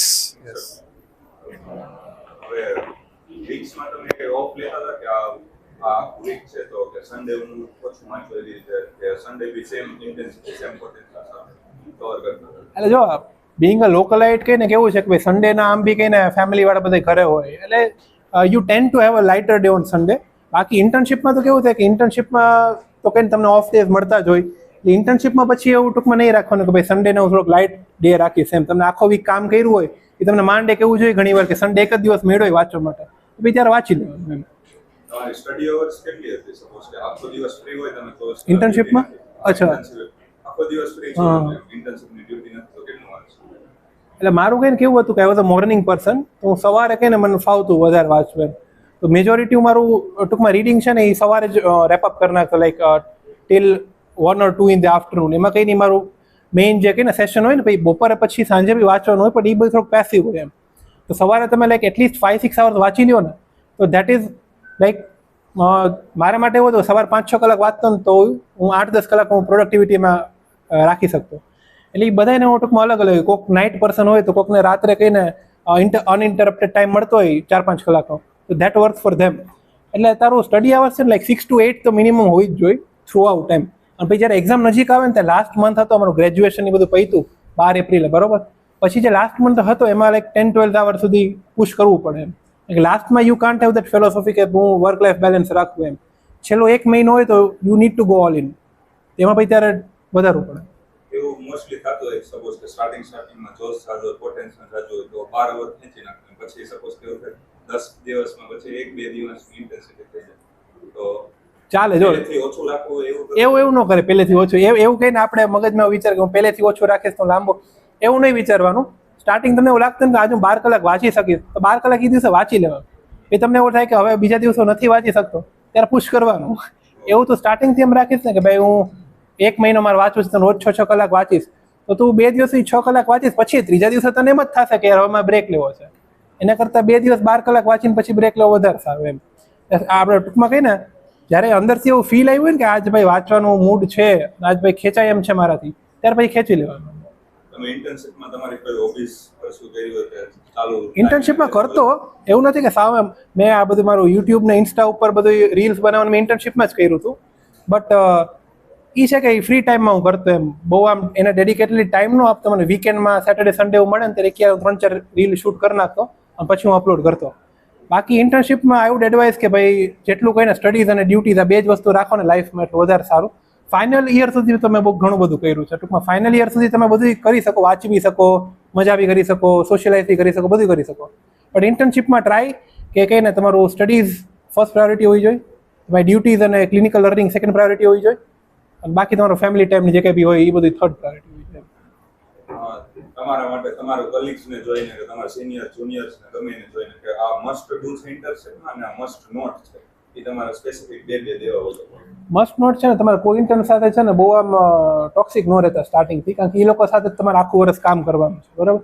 તો 4-5 કલાક તમે વધારે આવી ગઈ ને એક અઠવાડિયામાં કે એક વીકમાં એક મંથમાં તો પછી કહીને બહુ બાજતા નહીં અંદર. અમારું જો અમારી જે ઈ બેચ હતી ને એનું એક હતું કે નાનું મોટું તો બધી બેચમાં થાય બટ કહીને બહુ છેલ્લે સુધી કહીને કાંઈ એવા બેડ બ્લડ નહોતું એમ. That is the most important thing એમ. તમે જે લોકો સાથે કામ કરો છો ને એમાં તમારે જો હેપી નહીં હોય ને તમારે હેપી એન્વાયરમેન્ટ નહીં હોય ને તો તમને છે ને 2 કલાક કામ કરવું બી અઘરું લાગશે. પણ તમારું જો એન્વાયરમેન્ટ સારું હોય છે ને તમારા કો ઇન્ટર્ન સાથે તમારે જે જુનિયર રેસિડન્ટ છે એ બધા સાથે તો હવે 5 કલાક કામ કરવું પડશે ને તમારે એક્સ્ટ્રા, તો બી તમને છે ને ઈ મજા આવશે એ કામ કરવાની એ લોકો ભેગું એમ. હસી મજાક થતી હોય, નાસ્તો પાણી થતા હોય, યુ નો ઈચ અધર, તો ઇટ્સ બેટર એમ. એ સિચ્યુએશન આઈ ફીલ કે બેટર છે એઝ કમ્પેર ટુ 2 કલાક જ કામ કરવું, બટ કે ને મગજમાં એ વસ્તુ ચાલતી હોય, ટોક્સિસિટી ને બધું ચાલતું હોય. એના કરતાં વધારે કામ કરવું, બટ એના હેપી એન્વાયરમેન્ટ કામ કરવું છે ને વધારે સારું છે. આ એક વસ્તુ ન હોવી જોઈએ. અને બાકી હોવામાં તો કહીને like you need to learn, you need to become a good doctor. એવું ન થવું જોઈએ કે તમે પીઆઈસીમાં બેઠા બેઠા એમસીક્યુ સોલ્વ કરો છો. That is something I am very against એમ. મારો કોઈ કોઇન્ટન હોય ને તો પછી હવે એ લોકોને તો આપણે બહુ કંઈ કહી નહીં, બટ બને ને ત્યાં સુધી કહીને પીઆઈસીયુમાં છે, એમઆઈસીયુમાં છે, વોર્ડ્સમાં છે, ભણવાનું ત્યારે નહીં કરવાનું. જ્યારે તમે હોસ્પિટલમાં હોય ને ત્યારે પછી બહુ વાંચવાનું ઓલું ફોકસ નહીં રાખવાનું. હા, તમને હાવ કંઈક એવું કામ આપ્યું છે કે જા લેબોરેટરીમાં જઈને કહીને રિપોર્ટ્સ કલેક્ટ કરતો આવ, આમેય તું ફ્રી છો તો 20 ક્વેશ્ચનની કસ્ટમ મોડ્યુલ બનાવતો જા અને 20ની પાછો આવ, બરોબર, 40 ક્વેશ્ચન તારે થઈ જાય. બટ જ્યારે તું like in the work area હોય ને ત્યારે ટ્રાય કરવાનું કે બને ને એટલું વધારે આપણે એમાંથી શીખી શકીએ વધારે. કારણ કે ઇન્ટર્નશિપ પછી આપણે બધા એક ફિલ્ડ લઈ લઈશું, બરોબર, પછી બીજી ફિલ્ડનું તો આપણે કંઈ એક્સપોઝર મળશે નહીં. બટ આપણા રિલેટિવ્સ તો ઇન્ડિયામાં એવું જ છે ને કે ભાઈ ઘરમાં જે ડૉક્ટર હોય એને ફોન કરે, પછી ભલે નહીં ગમે સ્પેશિયાલિટીનું હોય, એટલે એ લોકો તમને પૂછશે તો at least you need to know ABCD એમ, કે ભાઈ આ વસ્તુનું આવી રીતે હોઈ શકે, આના માટે તમે આને દેખાડો, આને દેખાડો, એવી રીતે. એટલે થોડુંક એક્સપોઝર લ્યો તો સારું એમ ઇન્ટર્નશિપમાં ક્લિનિકલ. અમારે કેવું છે કે ઇન્ટર્નશિપ કમ્પ્લીટ થશે ને એના 1 વીક પછી જ INSC થશે. હા, તો એની માટે અહીંયા તમારે ગાઈડન્સ લેવી હોય તો જો I9 છે ને હંમેશા I9 છે ને કોઈ દિવસ એ વિચારીને દેવાય જ નહીં કે I9 મારે ક્રેક કરવી છે, બરોબર. મેં બી એ વિચારી નહોતી દીધી. હું નીટ પીજીની જ તૈયારી કરતો હતો, બરોબર. મારું ઇવન ન્યા સુધી કે I9 પછી મારે શું વાંચવું છે નીટ પીજીમાં TBમાં રેડી હતું, બરાબર. એટલે હંમેશા છે ને I9 તમારો બેસ્ટ અટેમ્પ શું કામ હોય ખબર? મેં I9 કે પેલી વસ્તુ કે કોઈને છે ને તમારી પાસે એક્સપેક્ટેશન ન હોય, બધાને એમ હોય કે યાર ઠીક છે ઇન્ટર્નશિપ ભેગું ન થઈ શકે એમ, ફર્સ્ટ થિંગ. બીજું કે તમને તમારી પાસેથી બી એક્સપેક્ટેશન ન હોય કે ભાઈ I9માં કંઈ થઈ જશે. એટલે સૌથી વધારે તમે જે લાઇટ હાર્ટેડ અટેમ્પ્ટ દઈ શકો ને એ તમે I9 દઈ શકો. મેં I9, બરોબર. એટલે એ એકદમ છે ને કેઝ્યુઅલી દેવા જવાનું, જરાય બહુ પ્રેશર નહીં રાખવાનું. અને જે તમે વાંચ્યું હોય ને ઇન્ટર્નશિપમાં ટ્રાય કરવાનું કે જે લાસ્ટ મંથ હોય ને તમારો, જો કોઈને લાસ્ટ મંથમાં હેક્ટિક પોસ્ટિંગ હોય તો તમે જે CL તમે જે લ્યો ને ટ્રાય કરવાની કે CL છે ને એ તમે લાસ્ટમાં વાપરી શકો, 5-6 CL જેટલું. તો 1 વીક તમે એમ ઓફ લઈ લ્યો, 1 વીક તમને I9 મળે તો 15 ડેઝમાં તમે છે ને એટલીસ્ટ એક રેપિડ રિવિઝન તો બધામાંથી કરી શકો. તેવી રીતના પ્લાન કરજો. જેને લાઇટ પોસ્ટિંગ છે છેલ્લે એને તો કંઈ પ્રશ્ન છે ને, એ લોકો તો ટૂંકમાં કરી શકે એમ. એટલે મેઇન ઈ જ છે કે just give I9 to get a feel of it એમ. ભલે ને તમારો મેઇન ટાર્ગેટ નીટ હોય, I9 ને દેવાની અને એવો ટૂંકમાં પ્રેશર નહીં રાખવાનું કે મારે આ જ એક્ઝામ ક્રેક કરવી છે.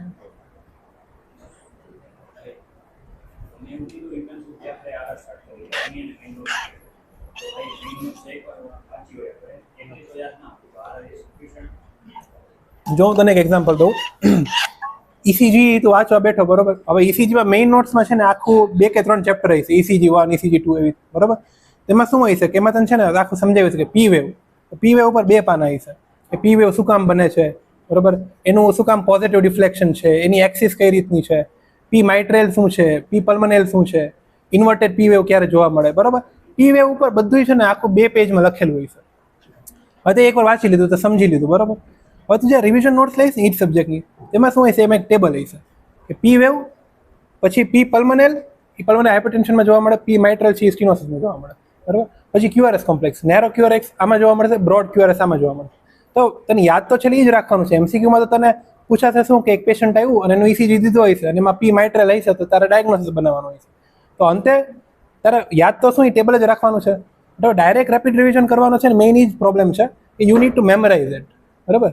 મેઇન નોટ્સ તમે વાંચી ભલે તમને એનું કંઈ યાદ ન હોય તો તને એટલું તો ખબર છે કે P વેવ શું કામ કઈ રીતે બને છે, બરાબર, એના વેક્ટર્સ કઈ રીતે છે, એનું પોઝિટિવ ડિફ્લેક્શન શું કામ આવે છે, બસ ખાલી એટલી જ રિક્વાયરમેન્ટ છે. આપણી કંઈ P વેવના 2 પાના યાદ નથી કરવાના, આપણે યાદ તો છેલ્લી બોક્સ જ કરવાનું છે. પણ એ બોક્સ કેટલું એફિશિયન્ટલી આપણે યાદ કરી શકીએ ને એના માટે મેઇન નોટ્સ એની જરૂરી છે. જેને મેઇન નોટ્સ નહીં કરી હોય ને એને બોક્સ બોક્સતા છે ને 3 કે 4 વાર થશે, બરાબર, અને અડધી કલાક થશે. જેને મેઇન નોટ્સ કરેલી હશે ને એની બોક્સ છે ને વિધિન 5 to 10 મિનિટ્સ છે ને યાદ રહી જશે. ફેર ઈ પડે એમ. બાકી પૂછાવાનું તો છેલ્લે રેપિડ રિવિઝનમાંથી જ છે.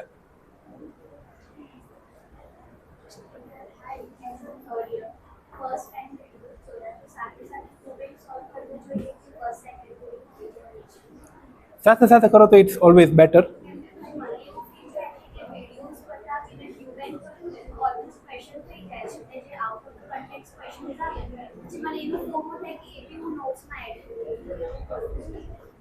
જો મેઇન નોટ્સ છે ને મેં તને કીધું કે એક કે વધીને 2 વાર જ વચાવવાની છે, પછી મેઇન નોટ્સ કે વચાવવાની છે નહીં. અને મેરોની ક્યુ બેંક એવી છે, નટોરિયસલી કે બહુ એ લોકેશનમાં કન્ટેન્ટ આપ્યું છે, એટલે it is not worth it. Like હું તો પર્સનલી ન કરતો કે ક્યુ બેંકનું જે વસ્તુ ને એ બી હું મેઇન નોટ્સમાં એડ કરું, કારણ કે મેઇન નોટ્સ ઓલરેડી બલ્કી છે.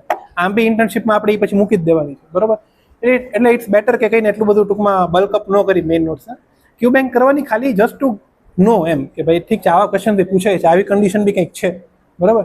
પછી એનો ફોમો નહીં લેવાનો. That is the biggest thing કે કહીને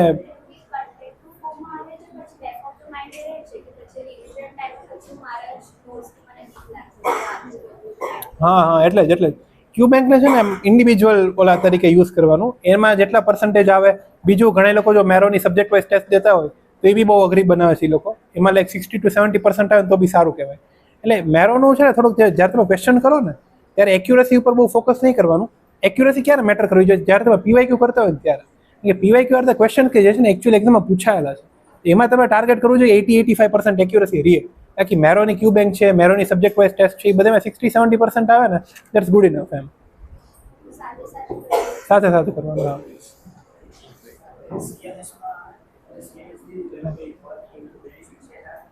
CMS જો તમારે ગવર્મેન્ટ જોબ કરવી હોય, ચીલ લાઈફ જોતી હોય, બરોબર, અને હમણાં તો કંઈક લાઈક નવા ટૂંકમાં રિવિઝન થયા પછી એમાં પગાર બી વધી ગયો છે એમ. ઇટ્સ રિયલી લાઈક જે લોકોને ટૂંકમાં હોય કે ભાઈ મારે ગવર્મેન્ટ સેક્ટરમાં જવું છે, બરોબર, મારે નથી આ પીજીની નહીં ભેજામારી કરવી, તો that is a very good thing એમ. એ વસ્તુ રિયલી એક્સપ્લોર કરવા જેવી છે if you have that kind of bent of mind. અને તને એવું હોય કે ના મારે like I would be much more satisfied અને fulfilled in a government job, તો એ વસ્તુ લાઈક એક્સપ્લોર કરજે એમ. ઇટ્સ રિયલી ગુડ એમ. આઈ થિંક કે એટલીસ્ટ કે ને બધા એકવાર તો એ વસ્તુ એક્ઝામ તો દઈ જ દેવી જોઈએ. તમે લેવી ન લેવી પછીની વાત છે, પણ એક્ઝામ તો દઈ દેવી જોઈએ એમ.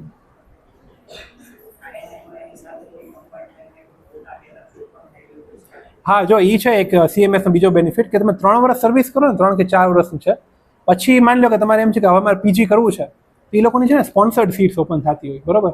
હવે કોકને હોય કે મારે એમ્સ દિલ્હીથી જ રેડિયો કરવું છે, બરોબર, મારે બીજે ક્યાંયથી નથી કરવું, અને એને ખબર છે કે ભાઈ એના માટે તમારે ટોપ 5 મારે કહીને રેન્ક જોઈએ, છતાંય કહીને ગેરંટી નથી, ટોપ 1 કે ટોપ 2 વાળું ઉપાડ લે તો ન મળે. તો પછી એ લોકો શું કરે કે ભાઈ CMSમાં કરે, એમાં 3 વર્ષ કામ કરે, સ્પોન્સર્ડ કોટા આવી જાય, પછી એ લોકોનો like I have seen people કે જેનો લાઈક લાખમાં રેન્ક છે, બરોબર, ઓપન કેટેગરી છે, લાખમાં રેન્ક છે, 80,000 છે, 90,000 છે, એ લોકો એમ્સ જોધપુરથી સર્જરી કરે છે, એમ્સ ઋષિકેશથી રેડિયો કરે છે. એટલે એ એક બેનિફિટ છે. બટ અગેન તમારે જો એટ ધ એન્ડ પીજી જ કરવું છે તો 3 વર્ષ બગાડવા કરતાં 1 વર્ષ બગાડીને સરખી મહેનત કરવી હોય. જો એ જ ટૂંકમાં રૂટ લેવો હોય ને તો એના કરતાં બેટર છે કે 1 વર્ષ દઈને મહેનત કરી લે. બાકી જો તમે ગવર્મેન્ટ જોબમાં જવું હોય ને તો CMS ઇઝ ધ બેસ્ટ. તારે કઈ કહું?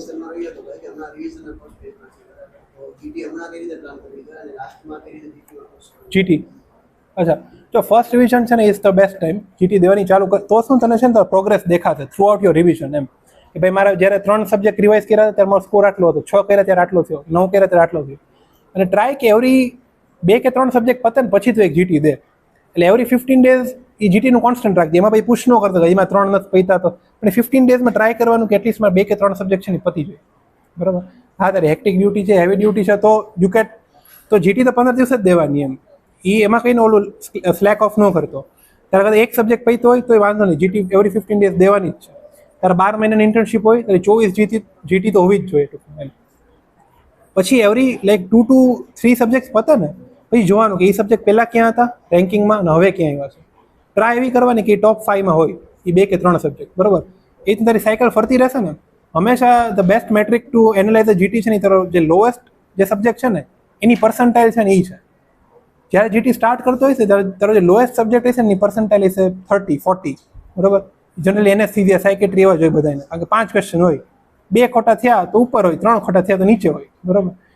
પણ ટ્રાય કરવાની કે જે લોએસ્ટ સબ્જેક્ટ હોય ને એની પર્સન્ટાઇલ છે ને 70, 80, 90 એવી રીતે કંઈ થતી જાય. એનો મતલબ કે તારે છે ને ઓલ 19 સબ્જેક્ટ છે ને સારા થતા જાય છે. અને ઘણા લોકો એવું કરતા હોય કે એની ઉપરથી જ છે ને નેક્સ્ટ સબ્જેક્ટ કયો રિવાઇઝ કરવાનો નક્કી કરે કે મારા બોટમ 3 સબ્જેક્ટ છે ને એ જ મારે નેક્સ્ટ સાયકલમાં લેવા છે. ઘણા લોકોનું પોતાનું શેડ્યુલ હોય કે ભાઈ મારી લાઇટ પોસ્ટિંગ આવે છે તો હેવી સબ્જેક્ટ કરીશ, હેવી પોસ્ટિંગ આવે તો લાઇટ સબ્જેક્ટ કરીશ. એ બધાનું પોતપોતાવું. હા જો GT રિવ્યુ છે ને એ બહુ ઇમ્પોર્ટન્ટ છે. લાઈક GT દેવા કરતાં બી વધારે ઇમ્પોર્ટન્ટ છે. હું છે ને 4 બકેટમાં છે ને GTની મિસ્ટેક્સ છે ને એ રાખતો. ફર્સ્ટ ઇઝ કે કન્ટેન્ટ, હવે ફેક્ચ્યુઅલ વસ્તુ છે, નવી જ વસ્તુ છે, બરાબર. તો એમાં જરા બી કંઈ મગજ નહીં ખરાબ કરવાનું. એ નવી વસ્તુ આપણા માટે છે તો બધા માટે આવી છે, મૂકી દેવાની એને, બરાબર, એને એક બકેટમાં રાખી દેવાની. એ બકેટને આપણે ઇમ્પ્રૂવ નથી કરવી અત્યારે, એને ઇમ્પ્રૂવ કરશું ક્યારે, જ્યારે આપણે ઓલરેડી 150 160 પહોંચવા માંગશું ને ત્યારે એ બકેટની સામું જોશું. ત્યાં સુધી એનું આપણે કાંઈ નથી કરવાનું. બીજી બકેટ છે ને એ છે તારે રિકોલ એરર, બરાબર, જે તારી નોટ્સમાં હતું, રેપિડ રિવિઝનમાં હતું, BTRમાં હતું, છતાંય તારું ખોટું પડ્યું છે. તો એના માટે બેસ્ટ થિંગ ઇઝ કે રિવાઇઝ કરવાનું, બરાબર. અને એ બધા સબ્જેક્ટમાં નહીં થાય, એ છે ને અમુક સબ્જેક્ટમાં જેવું થશે કે ભાઈ ફાર્મેક છે ને એ વાર ઘણી ભૂલાઈ જાય, તો ફાર્મેકને રિવાઇઝ કરવાનું અલગ, કે પછી માઇક્રો છે એમાં કઈને ભૂલાઈ જાય છે, એને રિવાઇઝ કરવાનું અલગ. Third is silly mistakes. હવે આ બકેટ છે ને મારી પર્સનલી ઘણી ટૂંકમાં મોટી હતી સ્ટાર્ટિંગમાં, 20 સિલી મિસ્ટેકમાં થતી જીટીસમાં. પછી ધીમે ધીમે કહીને છેલ્લે સુધી 7-8 તમારે થતી જ બધી એક્ઝામમાં. એટલે સિલી મિસ્ટેકમાં છે ને એ જ ચેક છે કે તમારે છે ને ક્વેશ્ચન વાંચો ને, first reading should be your best reading. બીજી વાર વાંચશો ને તમે કન્ફ્યુઝ થશે. એટલે ફર્સ્ટ રીડિંગ છે ને તમારું સૌથી સારું હોવું જોઈએ, બરાબર. અને ઓપ્શન્સ ને એ બધું સરખી રીતે વાંચવાનું, નોટ છે, એક્સેપ્ટ છે, બધું સરખી રીતે વાંચવાનું. હવે કેવું થઈ ગયું છે, આપણી એક્ઝામ છે ને સેટ વાઇઝ થઈ ગઈ છે. એટલે હરેક સેટ પતે ને પછી 2 મિનિટ છે ને આખું બંધ કરી પાણી પી, થોડુંક ડીપ બ્રીથિંગ કરીને પછી જ બીજો સેટ ચાલુ કરવાનો. મેં INI-માં આ વખતે એમ જ કર્યું હતું, ભલે ટાઈમર ચાલુ થઈ ગયું, ઓલરેડી INI-માં તમે છે ને ટાઈમ લિમિટમાં પાછળ હોય, 45 મિનિટ હોય અને 50 ક્વેશ્ચન હોય સેટમાં, તો 1 મિનિટ તો છે ને આના માટે રાખવાની. નેકર છે ને શું થાય કે તમે 3-4 સિલી મિસ્ટેક કરી નાખશો એ સેટમાં, હા એ એવું થશે. તો એના કરતાં છે ને બેટર ઇઝ કે તમે 1-8 મિનિટનો રેસ્ટ લઈ લો, ભલે ટાઈમ જતો, ભલે 40ની જગ્યાએ 45ની જગ્યાએ 44 મિનિટ થઈ જાય, બરાબર, બટ એ 1 મિનિટ છે ને વર્થ છે. અને ચોથી બકેટ છે ને એપ્લિકેશન છે, કે ભાઈ માન લે તને કોઈ બી એક ટોપિક છે, એનું તને ટોપિકનું નોલેજ છે, બરાબર, બટ એ વસ્તુને અપ્લાય કઈ રીતે કર્યું. ફોર એક્ઝામ્પલ માન લે કે ટ્રોમાનું પેશન્ટ છે, તને બર્ન્સનું ખબર છે કે ઓલું આપણે કહીને ચાર્ટ જે આટલા % બર્ન્સ છે ને આ છે, તને ક્લિનિકલ સ્ટેમમાં આપે છે, તને ખબર છે કે ટોર્સો શું હોય છે. ઘણી વાર એવું હોય કે એ લોકો આપે કે ટોર્સોમાં કે આટલું બર્ન છે, એ વસ્તુ ખબર હોય છે કે ટોર્સો એટલે ચેસ્ટ અને એબ્ડોમનને કમ્બાઈન કરીને જે પાર્ટ બને એને ટોર્સો કહેવાય. આ મિસ્ટેક કેવી છે કે તને ખબર છે, તને યાદ છે, બરાબર, તારે નોટ્સમાં છે ને તને યાદ છે, બટ એ વસ્તુને અપ્લાય કરવા માટે એમાં કઈને ગેપ છે. તેના માટે મેક્સિમમ છે ને MCQ પ્રેક્ટિસ જેટલી કરીશ ને, જેટલા વેરીડ સોર્સમાંથી GTs દઈશ ને, એટલું બેનિફિટ છે. આ 3 બકેટ તારી પરફેક્ટ થઈ જશે ને ત્યારે તારો સ્કોર છે ને 160-170 એ પહોંચશે, અને that is all India rank 1. ત્યારે ચોથી બકેટ જે છે ને નવા ઇન્ફોર્મેશન વાળી, એને અડવી જ નહીં પડે. એટલે ન્યૂ ઇન્ફોર્મેશન છે ને રાખવાની ઠીક છે, બટ એને બહુ કહીને એટલું ઇમ્પોર્ટન્સ દેવાની જરૂર નથી.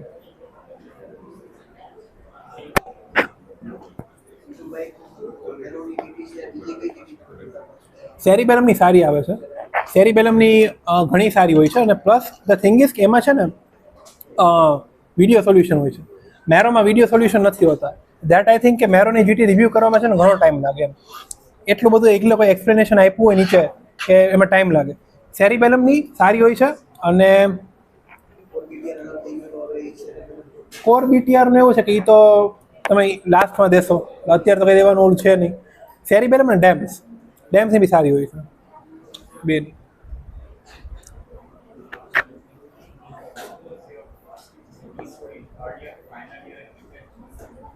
થર્ડ યરમાં સમથિંગ 80s હતો મારો, 82 કે એવો કંઈક હતો. ફાઇનલ યરમાં 100ની આસપાસ હતો. ઇન્ટર્નશિપ સ્ટાર્ટ થઈ ત્યારે 120 હતો.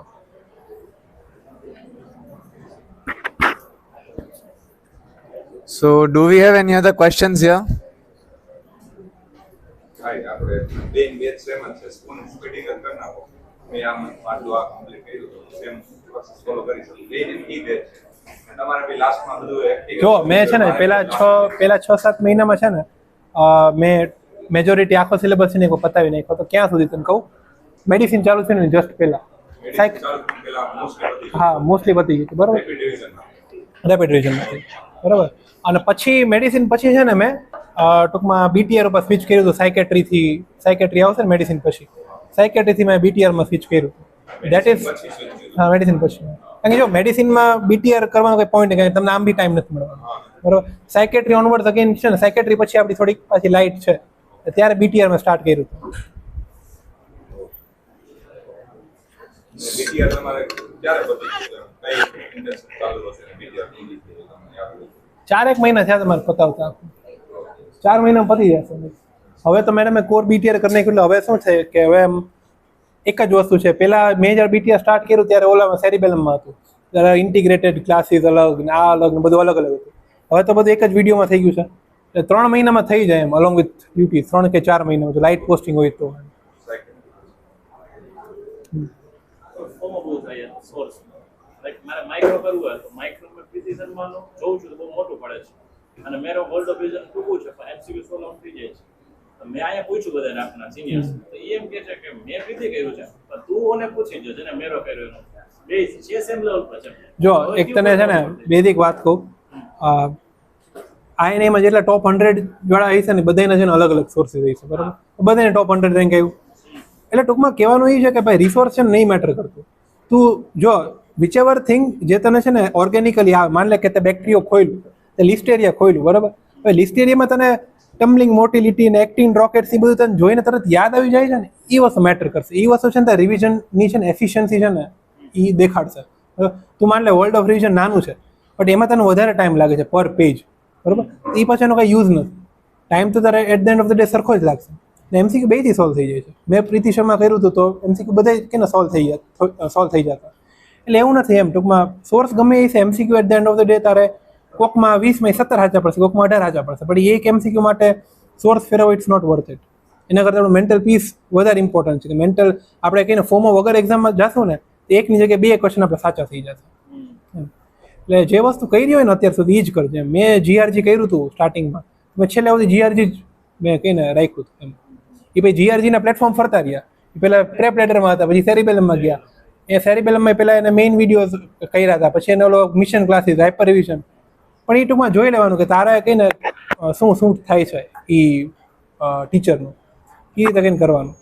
ટીચર આઈ વુડન્ટ સે કે કંઈ તું ચેન્જ કર એમ. જેની પાસેથી ભણ્યો હોય ને, જો પ્રીતિ મેમની આદત છે કે ન્યુમોનિક્સ ને સ્ટોરીઝ ને એવું બધું કહે છે, એ બધું મગજમાં ફિટ થઈ ગયું હોય. એ તો વર્લ્ડ ઓફ રિવિઝન કરીશ તો તને મગજમાં પ્રીતિ શર્માનો વોઇસ હાલતો હોય છે અને આગળ નોટ્સ મેરોની હોય છે. એના કરતાં જે કર્યું છે ને એ જ કર એમ. ટ્રસ્ટ રાખ, નહીં વાંધો આવે. અત્યારે ફાઇનલ પૈતું છે તો બધું ફ્રેશ છે, બધું સર્જરી મેડિસિન બી છે તો આના લેક્ચર જોવા પ્રિફર કરવા કે ડાયરેક્ટ રીડ કરી નાખો રેપિટેશન નોટ્સ? લેક્ચર જોવા જોઈએ રેપિડ રિવિઝન, પણ અત્યારે નહીં. અત્યારે ફર્સ્ટ સેકન્ડ યરને સોલિડિફાઈ કર, ખાસ કરીને સેકન્ડ યર. અત્યારે પેથો ભૂલાવા માંડ્યું હોય છે, ફાર્મા ભૂલાવા માંડ્યું હોય છે, માઇક્રો, એ બધાને છે ને વધારે પ્રેફરન્સ આપે અત્યારે સ્ટાર્ટિંગમાં. એ થઈ જાય પછી ફર્સ્ટ યર, એ થઈ જાય પછી પીએસએમ, પછી ફાઇનલ યર એમ. બાકી થકાઈ જવાય ને ઇન્ટર્નશિપ નથી વાંચવું એનો શું? એટલે જો એ તો છે, એ તાર રોજ છે ને તારી યાર છે ને સેલ્ફ ટોક કરવું પડશે. કે ઇન્ટર્નશિપમાં કહીને એવું થશે કે ભાઈ કંઈ તાર લાઇટ પોસ્ટિંગ હશે ને છતાંય તને ઘરે આવીને મન નહીં થતું હોય. લાઈટ જ એટલે થકાઈ જાય. જોવાનું આજુબાજુ. હા તો એ ઓલાને તારી બાજુમાંથી ફેરવો, તો કહેવાનું લઈ આવો કે જે કંઈ ઇન્ટર્નશિપની ડ્યુટી કરીને ગઈને આવીને વાંચતો હોય, ઘણો ફેર પડશે. લાઈક કારણ કે શું છે ખબર, તારું ગ્રુપ સારું હોય છે ને તો એનાથી ઘણો તને છે ને ફેર પડે એમ. લાઈક તારા આજુબાજુના જે 4-5 લોકો હોય ને એનાથી ઘણો ફેર પડશે. ટ્રાય એવું કરવાનું કે કહીને એવી લાઇબ્રેરીમાં એવી સ્પોટ ઉપર બેસીને વાંચ કે કદાચ તારા જુનિયર વાંચતા હશે ને તો બી તને એમ થાય કે આજુબાજુ ભાઈ લોકો વાંચે છે એમ. તો ડ્યુટી કરીને આવું ને તને એમ થાય કે હાલ એક વસ્તુ પતાવી નાખી એમ. બીજું હું એમ કરતો કે હું છે ને વોકિંગ કરતાં કરતાં બહુ કરતો, લાઈક વાંચતો, એમસીક્યુ કરતો. પણ ઘણા જોયું હોય છે લોબીમાં, પાર્કિંગમાં, હું બધે કહીને હા એમસીક્યુ કરતો હોય તેને વોકિંગ કરતાં કરતાં જ કરતો હોય. એટલે એ બી એક વસ્તુ છે કે તારું પગ હાલતો હોય તો મગજ બંધ હોય, બંધ એટલે ઓવર થિંક ન કરતો હોય. એમસીક્યુ સોલ્વ કરતો હોય બટ ઓવર થિંકિંગ ન થાય કે નથી વાંચવું કે નથી કરવું. હાલવા માંડવાનું ને એમસીક્યુ ચાલુ કરી દેવાનું. 50 મોડ્યુલ ચાલુ કરી દે 40 મિનિટમાં, એટલે પછી તો તારે પતાવી જ પડે. બસ 50 ક્વેશ્ચન થઈ જાય તારે એવી રીતે. હેક્ટિકમાં હેક્ટિક ડે હોય ને ત્યારે બી લાઈક હું 50 ક્વેશ્ચન તો એટલીસ્ટ કરતો. 12 કલાકની શિફ્ટ કરીને આવ્યો હોય તો આટલું તો કરી જ ના.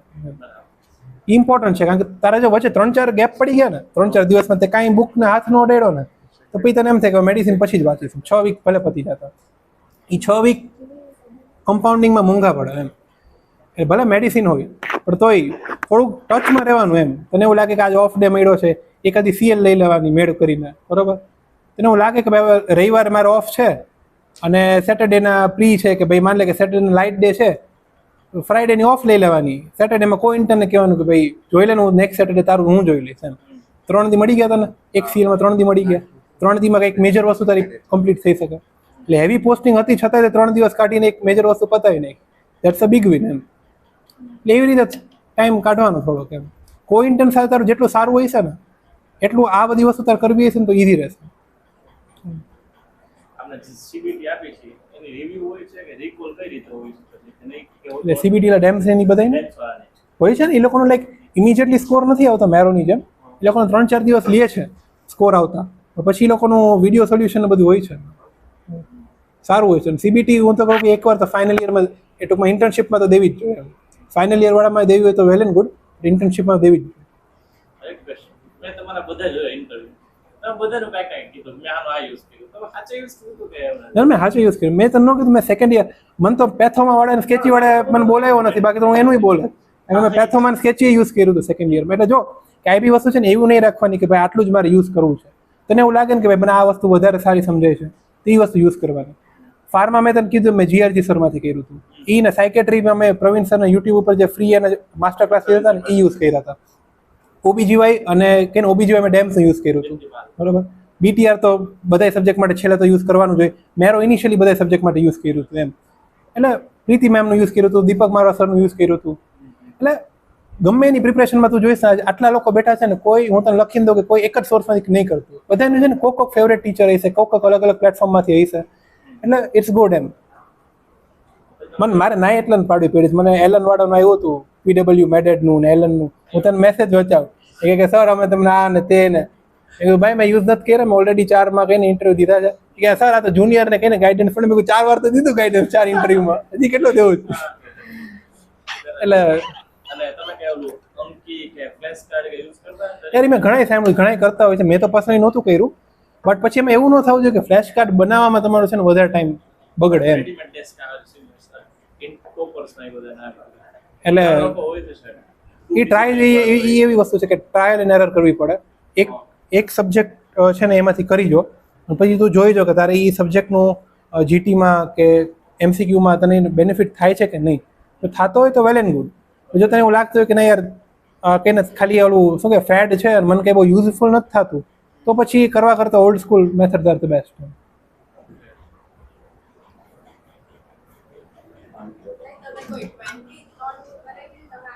બનાવી હતી. એટલે મેં છે ને કેવું કર્યું હતું કે મેં છે ને ટોપિક્સ લખ્યા હતા. ટોપિક્સનું છે ને એક લિસ્ટ બનાવ્યું હતું.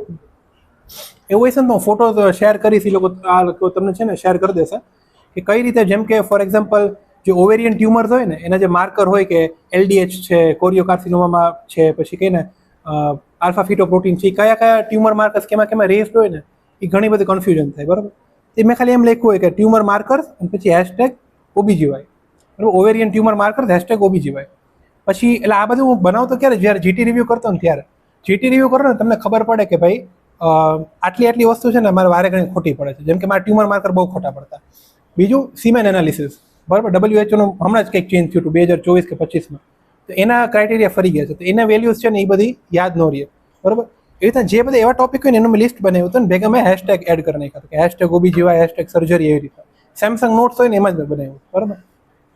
પછી માન લે કે ભાઈ હું ઓબીજીવાય રિવાઇઝ કરવા બેઠો, તો ઓબીજીવાય મેં રિવાઇઝ આખું કર્યું, બરાબર. મારે 2 દિવસ 3 દિવસ જેટલા હોય એટલા થયા.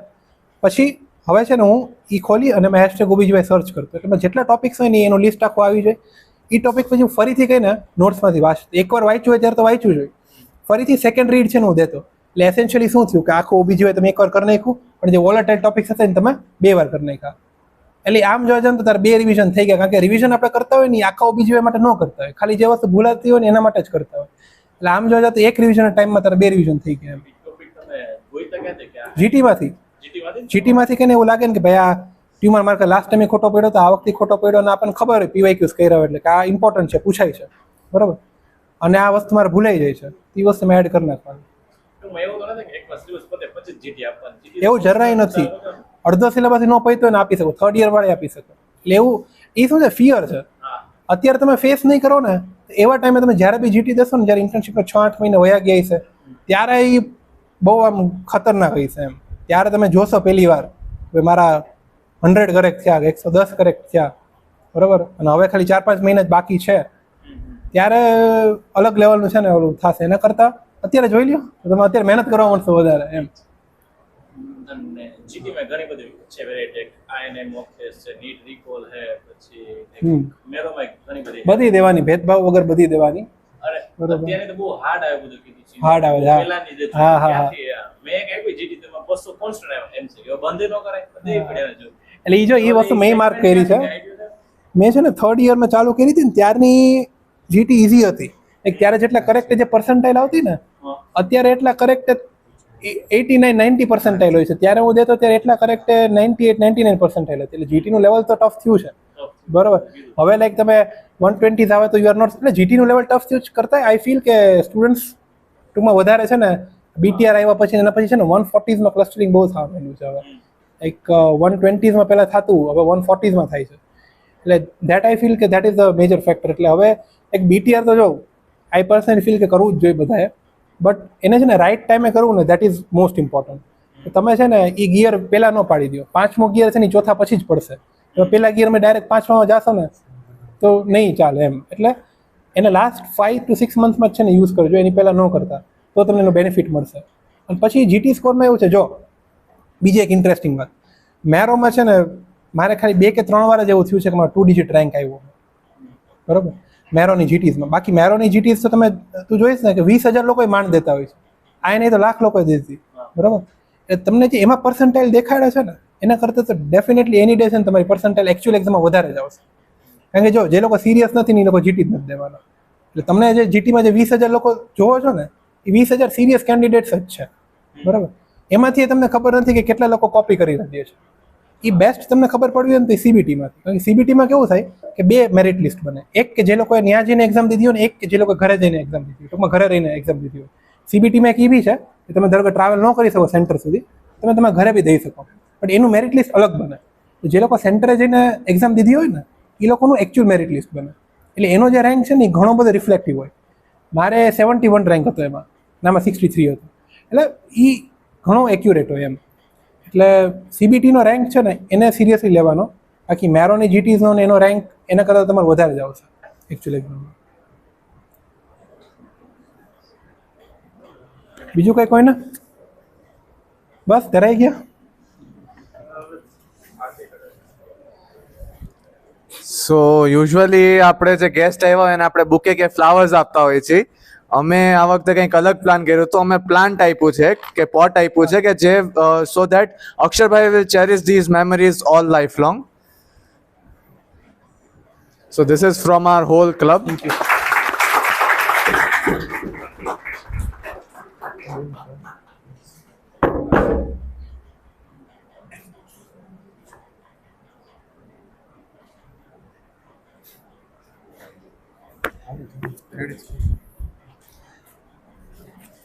અમારે ઘરે કેમ લઈ જવું? બટ સારું છે. It's a thing of growth. Growth હશે ને મારી ભેગું. ફ્લાવર્સ બી આવશે આમાં. અચ્છા, ઇનિશિયલી સવારના હોય છે બટ સાંજે પછી થોડુંક નીચે જઈશું. રાઈટ. હા, સરસ. Thank you. Before we conclude this event, we would like to acknowledge the team behind this event. Secretary Devanshu and Atman, Co-Secretary Khyati for segregation of questions, Prithvi Didi for Google Form, others Palak, Ruchi, Parthvi and Hetansh.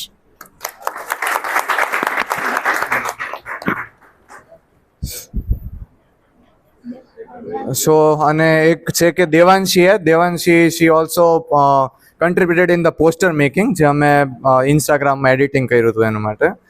So અને before અને I would like હા, સો આપણે એક માત્ર રેન્કની કહાણી નથી સાંભળી, but આપણે એક એની પાછળ રેન્કની પાછળ જે કન્સિસ્ટન્સી, ડિસિપ્લિન અને પ્લાનિંગ અને હાર્ડવર્ક પણ સમજ્યા છીએ.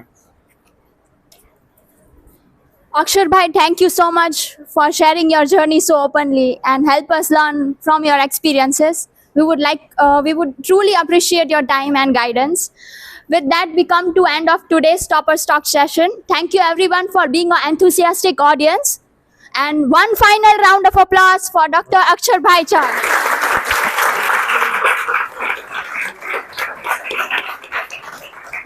અને ગાઈડ એક બીજી વસ્તુ જો છે ને, મેં એક વસ્તુ માર્ક કરી છે કે જે આપણી ગુજરાતની બીજી બધી કોલેજીસ છે ને એમાં એક કલ્ચર થોડુંક છે ને વધારે, એમાં એ લોકોનું કેવું છે ખબર છે, એ લોકો ભણશે ને તો they will like study very hard અને એ લોકોમાંથી રેન્ક્સ બી સારા આવશે. અને મસ્તી મજામાં ને એમાં બી કે ને એ લોકો દે રિયલી આઉટ છે, બરાબર. પીડીયુમાં આઈ ફેલ્ટ, મેં જ્યારે એડમિશન લીધું ને ત્યારે લાઈક મારો રેન્ક સારો હતો છતાં મેં કે એડમિશન લીધું હતું, but I kept that thing in mind કે ને I want to do something જે કે ને કોલેજમાં નથી થયું, બરાબર, એકેય વાર. અમે લોકો ઘણું બધું લાઈક ફર્સ્ટ સેકન્ડ યરમાં કહીને અમે લોકોએ બી બધી જે લેગસી કન્ટિન્યુ આ લોકો કરે છે ક્વિઝ ક્લબની, અમે લોકોએ ઘણી બધી ક્વિઝિસ કરી હતી. વેરી હેપી કે કહીને આટલા એન્થુઝિયાસ્ટિક જુનિયર્સ છે ને એ લોકો કહીને આ વસ્તુને આગળ લઈ જાય છે. એટલે ધ થિંગ ઇઝ કે હવે મારે છે ને લાઈક એવરી યર છે ને પીડીયુમાંથી ટોપ 100માં 1-2 લોકો તો મિનિમમ કહીને જોઈએ છે. કારણ કે એ વસ્તુ છે ને છે કે જ્યારે તમે જુઓ ને કે બીજે મેડિકલમાં જ્યારે ફર્સ્ટ ટાઈમ ટોપ 100માં આવ્યા હતા ને નેક્સ્ટ યરથી કહીને લોકો આવવા માંડ્યા હતા પછી ટોપ 100માં ને ટોપ 50માં ને એવી રીતે. એટલે એક વસ્તુ છે ને આપણે કલ્ચર એક જો સ્ટાર્ટ કરી શકીએ ને 1 કે 2 બેચ જો સ્ટાર્ટ કરશે ને આવી રીતે તો પછી ધ રેસ્ટ પછી કંઈ નહીં આ વસ્તુ કલ્ચર બની જશે. અત્યારે હું એક બેઠો છું બરાબર, આઈ વોન્ટ કે નેક્સ્ટ યર કે 21 બેચમાંથી 4-5 લોકો કહીને બેઠા હોય જે ટોપ 100માં ટોપ 500માં હોય બરાબર. સો અને કંઈ નહીં વસ્તુ ઘણી સારી છે એમ ટૂંકમાં કે પીડીયુમાંથી આટલા લોકો જો નીકળશે ને તો વુડ બી વેરી હેપી. અને આઈ થિંક કે ને પીડીયુની આખી જે કમ્યુનિટી છે ને જુનિયર્સ છે આટલા કે ને એ લોકો ટેલેન્ટેડ છે, એ લોકોને બી એક મોટિવેશન મળશે પુશ કરવા માટે. રેડી? સારું. બાકી કોઈને કંઈ ડાઉટ્સ હોય, કંઈક રહી ગયા હોય, કંઈ કહીને પૂછવાના બાકી હોય તો કહીને મારા નંબર ઉપર ઇન્સ્ટા પર કોન્ટેક્ટ કરજો. કાંઈ બી કહીને હોય તો હું ફ્રી થઈશ તો કહીને ફ્રી થઈને રિપ્લાય કરીશ એમ 100%. રેડી?